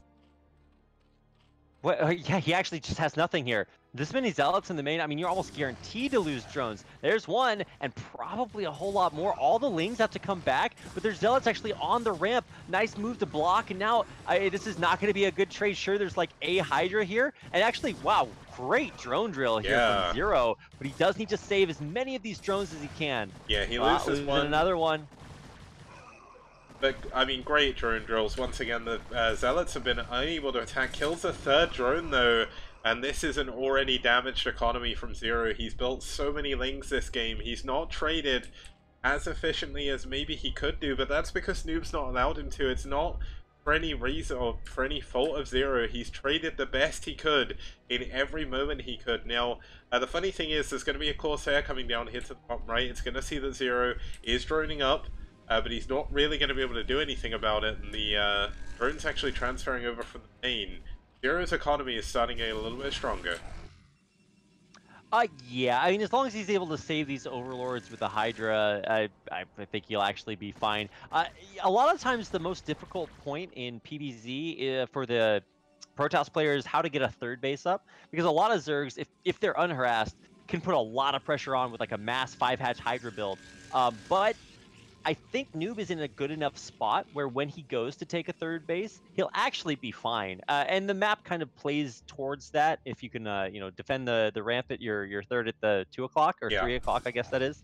I think he'll actually be fine. So we should be going into a longer game here where nOOB is in a good spot. Yeah, I would imagine that's going to be the case. I mean, we still see Zero needs to be careful about his bottom right base. It's still going to be vulnerable. The Zealots have cleaned up the few things over there that were used for scouting. And I mean, things are still looking okay for Zero. He's slowly starting to build up his Hydralisk count. He does need to be going into a lair, though, fairly soon. Or he is going to find himself getting severely out-teched. He needs those Scourge, and he's actually going to go for lair in the bottom right. Okay, I like that decision because he does need more health there. Now, there's a big timing that's about to hit here. +1 and Zealot speed are about to finish, and there's 5, 6, 7 Zealots out there on the map, maybe even actually a couple more. And if you get all of those and you click on a Zerg base, it's just comically hard to hold against it. Now, I mean, Zero is being respectful, right? He's getting 2 Sunkens at his front door at his natural. He's getting an extra hatchery, a lair, and another Sunken down there, as well as, oh wow, a second Sunken in his 3rd. So yeah, he's ready for this, but you can still be ready for it and die. Yeah, especially when DTs start to come into play as well. We saw the first one heading down the ramp there of nOOB a little bit ago. He is going to start to take his third base as well. And we're going to start to see that situation you mentioned a little bit earlier. We see the Corsairs actually coming in against these Overlords. Not going to be able to kill it. But this third base is going to be very easy for nOOB to hold on to. Here come the Zealots. They haven't been scouted just yet, but I want to see what causes nOOB to pull the trigger. Is it just waiting for more Zealots? Yeah, okay. Oh, he's going to wait for one High Templar to join them as well. So this is going to be like a supply, a control group of Zealots, 2 Corsairs, and a High Templar with Storm. Yeah, but it's going to be up against 2 Duncan. So unlike situations where we see it with like 50 Hydras on top of a ramp and they all get to death, he actually has some other defense there. Now, this kind of pays testament to Zero. He's been able to drone up so unbelievably heavily despite taking all that damage early on. And we're starting to see this evolution chamber coming in that's going to help him with a spore colony against any possible kind of crazy DT run-bys, which is so super important to defend against. Now, the weird thing is, I saw that DT come out before. I didn't see it die, but I can't find it anywhere. No, I didn't see it die either. I'm sure it's somewhere. Maybe it did just die. Yeah. I'm gonna assume for the time being, maybe it's a really dark Templar. Yeah, you just can't see it. It's so invisible. It's completely broken. Yeah. It's hero unit Zeratul gone fully invisible. If they made Dark Templar like invisible to casters, we just never see any of them. So yeah, maybe that's what's going on here. You just suddenly see like a drone, a Zerg base die, and it'd be like, huh, how did that happen? Yeah, I would be way worse at casting than I already am if the invisible units were actually invisible. But thankfully they're not. We'll find that Dark Templar eventually. If it did go down, then so be it. But either way, we've got 5 hatcheries up and running. I think that is 5 hatches, yeah. And we're teching on up. You know, we're starting to make progress. There is a Spire on the way, as well as a ton of upgrades and Hydras. And meanwhile, for nOOB, let's see what he's been working on. Just working on +2 and getting up some High Templar with Storm. And hey, finally, getting that Dragoon ring. Oh, he gets one of the High Templar. He gets the second one before a Storm goes down. That is huge. That is actually massive, and they both had Storm energy on them. Now, total number of High Templar is 1. 1 High Templar, and there's Mass Hydra coming out. Yeah, when Mass Hydra starts hitting, and then you see this funny kind of bit in the middle where Zealots and Hydras can get through, but the second we start seeing Dragoons in this army, suddenly nOOB's ability to sort of rotate around the map is heavily hindered, and I think that's why he's sticking to Mass Zealots for the time being. I mean, the Dragoons finally start coming in. He is going up to +2 attack, so he is going to have the upgrade advantage here over Zero, who doesn't even have a +1 attack yet. But I mean, nOOB is going to have trouble getting his army around this map, especially to start doing more damage to Zero. Now, Zero looking to take a 4th base, not entirely sure about the positioning of this. This is going to be incredibly close to his Protoss opponent. Going for the base up the ramp would be a lot better for him to be able to hold on to as well, but Zero has a plan here, and it looks like he wants to make use of it. Zero's got a plan, and nOOB doesn't actually have any Storms, so he's gonna have to do this with nothing but gateway units, and yeah, no Storm. This is gonna be difficult. That's so many Hydras here. And they're all on the high ground as well here. There is actually 1 Storm, so yeah, but that's the only one that he's got. That High Templar is done. And that was 2 units. I think. Like, that's not. Okay, so he has 2 Storms on this High Templar. He's trying to snipe it, and he gets it. Oh my God, he got one of the Storms off, but one of the Storms died with the High Templar. So this is still going to be probably a pretty good fight for Zero. He's trying to kite back, trying to micro. Man, Zealots are just so good, Kicks. They are. I just can't believe how much these +2 Zealots are doing to this Hydra army. And he actually does scout the drone here in the bottom left. There's actually double drone going over to the bottom left. Oh, Scourge on the shuttle! He was gonna Storm drop there, and he Scourged the shuttle at the natural expansion. Oh, man. Zero, so on point with that. Unbelievable. That would have been terrible. But instead of taking all that damage, he takes none of it. Incredible play. He did lose his Hydra Force out on the map, so he's got kind of low supply right now. But he has a huge economy and 2 more hatcheries coming up, so he should be able to replace that as he gets all of his lurkers. Yeah, but the trouble is, this is a big army heading down to the bottom right. Do kill that drone that was waiting, and nOOB is securing his 4th base in this top left position. Zero is going to find it very difficult to engage into that base. Whew. Fourth base is a big deal for nOOB. Because it does mean that he will essentially have the economy it will take him to get to the late game. He's starting to add on things like a bunch of Templar tech, 4 high and 1 dark, and so he's super powering up right now. So if ZZZero loses another fight like that, that could be game over.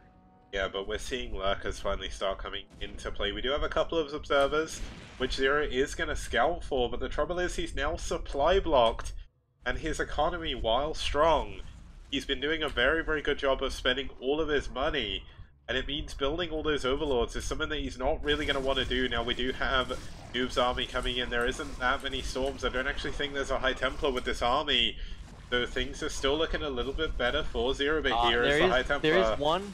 And that's a good storm. Beautiful. Yeah, a good storm, but immediate reaction there by ZZZero. So he's actually still playing this one pretty well. You don't want to push up that high ground, so wisely ZZZero is backing off, saying, hey, that's not a place he wants to fight. He's backing off. He's got another base up, and he's got to saturate that with a bunch of drones as well. So, oh man, this game is actually so sick. ZZZero, what a boss. He's been able to kind of hold on, but he's down 50 supply here, Kicks, and I think he's just falling a little too far behind. Yeah, this is when things get a little bit hairy. He does have a lot of lurkers coming in, but there is going to be storm. With these High Templar, there's actually only 2 storms available, though. It's going to be down to these observers. Can he snipe the observers with the Hydras before he loses too many of his units? The first lurker does go down.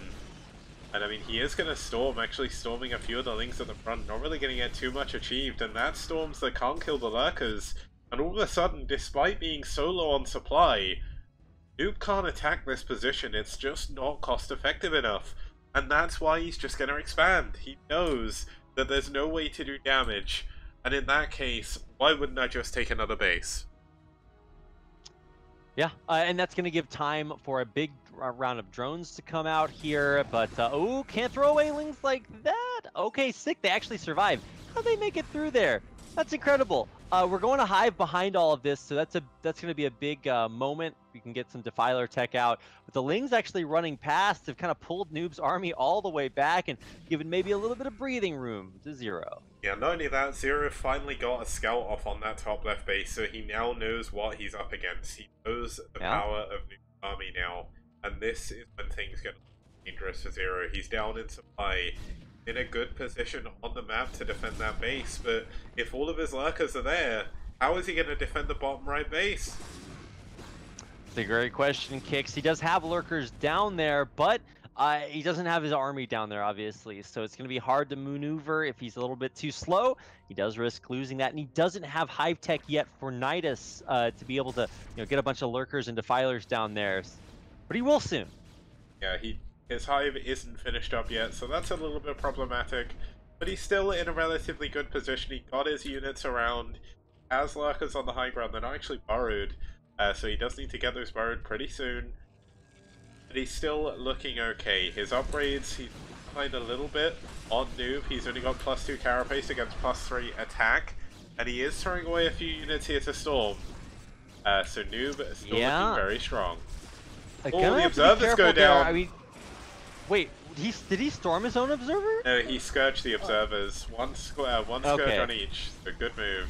Damn, what a badass. Okay, well, no observers means that how are you going to get through here? I mean, I guess you can storm your way through, but actually several of his High Templar are actually pretty low on energy, so I'm not sure if he actually has storm. Yeah, he doesn't have a single storm, so things are not looking too good. The first Dark Templar, though, coming in. The Lurker's actually pushing forward, losing 2 of them in that moment. Could that be the moment that changes the fight? There is an observer here now. Storm is slowly coming in for these High Templar, and it looks like nOOB is breaking through. Oh, I think he is. I think he might just have done it right there. The decision to move aggressively after scourging those observers might have been one that ZZZero felt like he had to make, but unfortunately there's another observer coming in, and that just allowed nOOB to kind of steamroll that army. And now with that army dead, I don't know if there's going to be enough time for ZZZero to make another one. Yeah, and his Hive has now finished up. His Defiler Mound is not even being built at the moment, so there's going to be no Defilers to help him against all of these Dragoons. He's going to be trying to hold at the top of this ramp with Sunkens. Looks like nOOB a little bit apprehensive of moving up, but ZZZero supply blocked.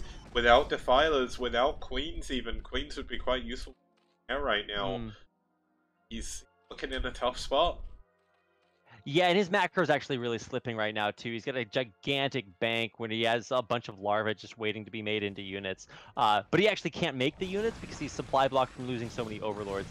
And so everything's sort of starting to catch on fire for him while nOOB pushes in. And that's going to do it at the end. Zero taps out. GG. nOOB wins game number 6 and will lead SouL to a 4-2 victory over NetWars in the STPL Round 3 finals. Yeah, so I mean, this was an absolutely amazing series. We've been here now for nearly 3 hours, the longest series we've had in the finals. Round 1 ended with White Clan taking down IRK 6-0. That was a little bit anticlimactic. Round 2, NetWars went 2-4 against White Clan because of walkover. That was a little bit anticlimactic, but here we had it. We finally had the finals I've been dreaming about. It's been an amazing experience being to see those games. I mean, like, just the quality of games we've seen today has been insane. And huge thank you, Benevolent Bear, for the 1,000-bit cheer. Yeah, thanks to everybody for the support, whether it's subscribers, donations, cheers, even just watching. We broke the STPL record for viewership with this series, and you guys picked a good time to watch. Big thanks to the StarCraft Twitter account for its retweet and support for STPL, as well as all of your support watching all season long.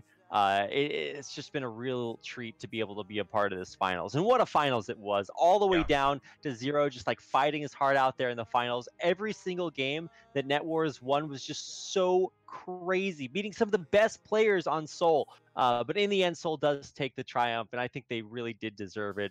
Really strong team, and they are the champions of round 3 of the STPL. Yeah, and just to round up the series, let's have a look at the results. We saw Scan take down Catspaw.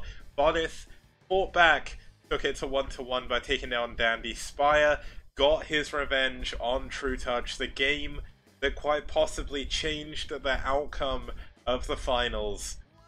Because obviously if Trutacz had won that game, would be in an ace match right now. But Yeti taking down ASL double qualified ByuL in just the sickest PvT. He did everything that I hate about Protoss. He did it all.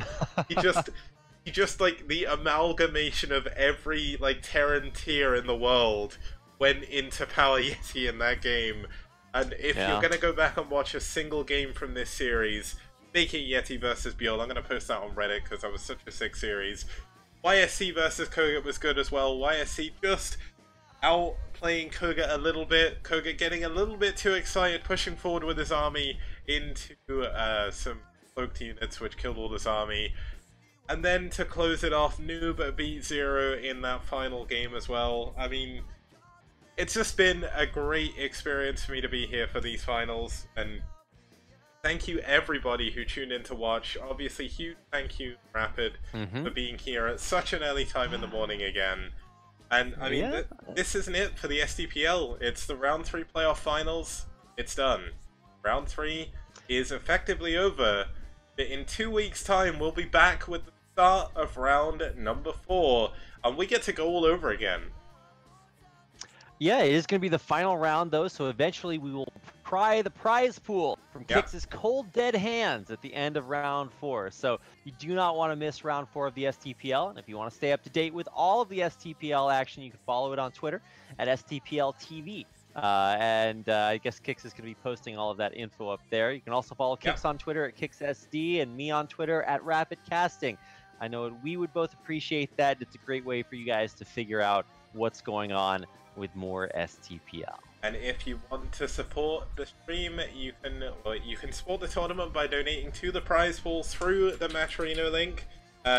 Huge thank you, of course, to Matcherino as well, and apparently that is the command, but I'll post up that link after I'm done. But Matcherino is supporting the tournament with codes since the very beginning. They've given me codes pretty much every round. They're gonna give me some more codes for round 4 as well. So when round 4 starts, I'll start to be able to give those out. You can also support me on Patreon. There's a link that gets posted every once in a while. But you can support the STPL through there. You can sign up for $2 a month to just support the cast, or you can sign up for $5 to get access to every single replay in the STPL archive. There's been over 200 games played so far, and there are many games still to come.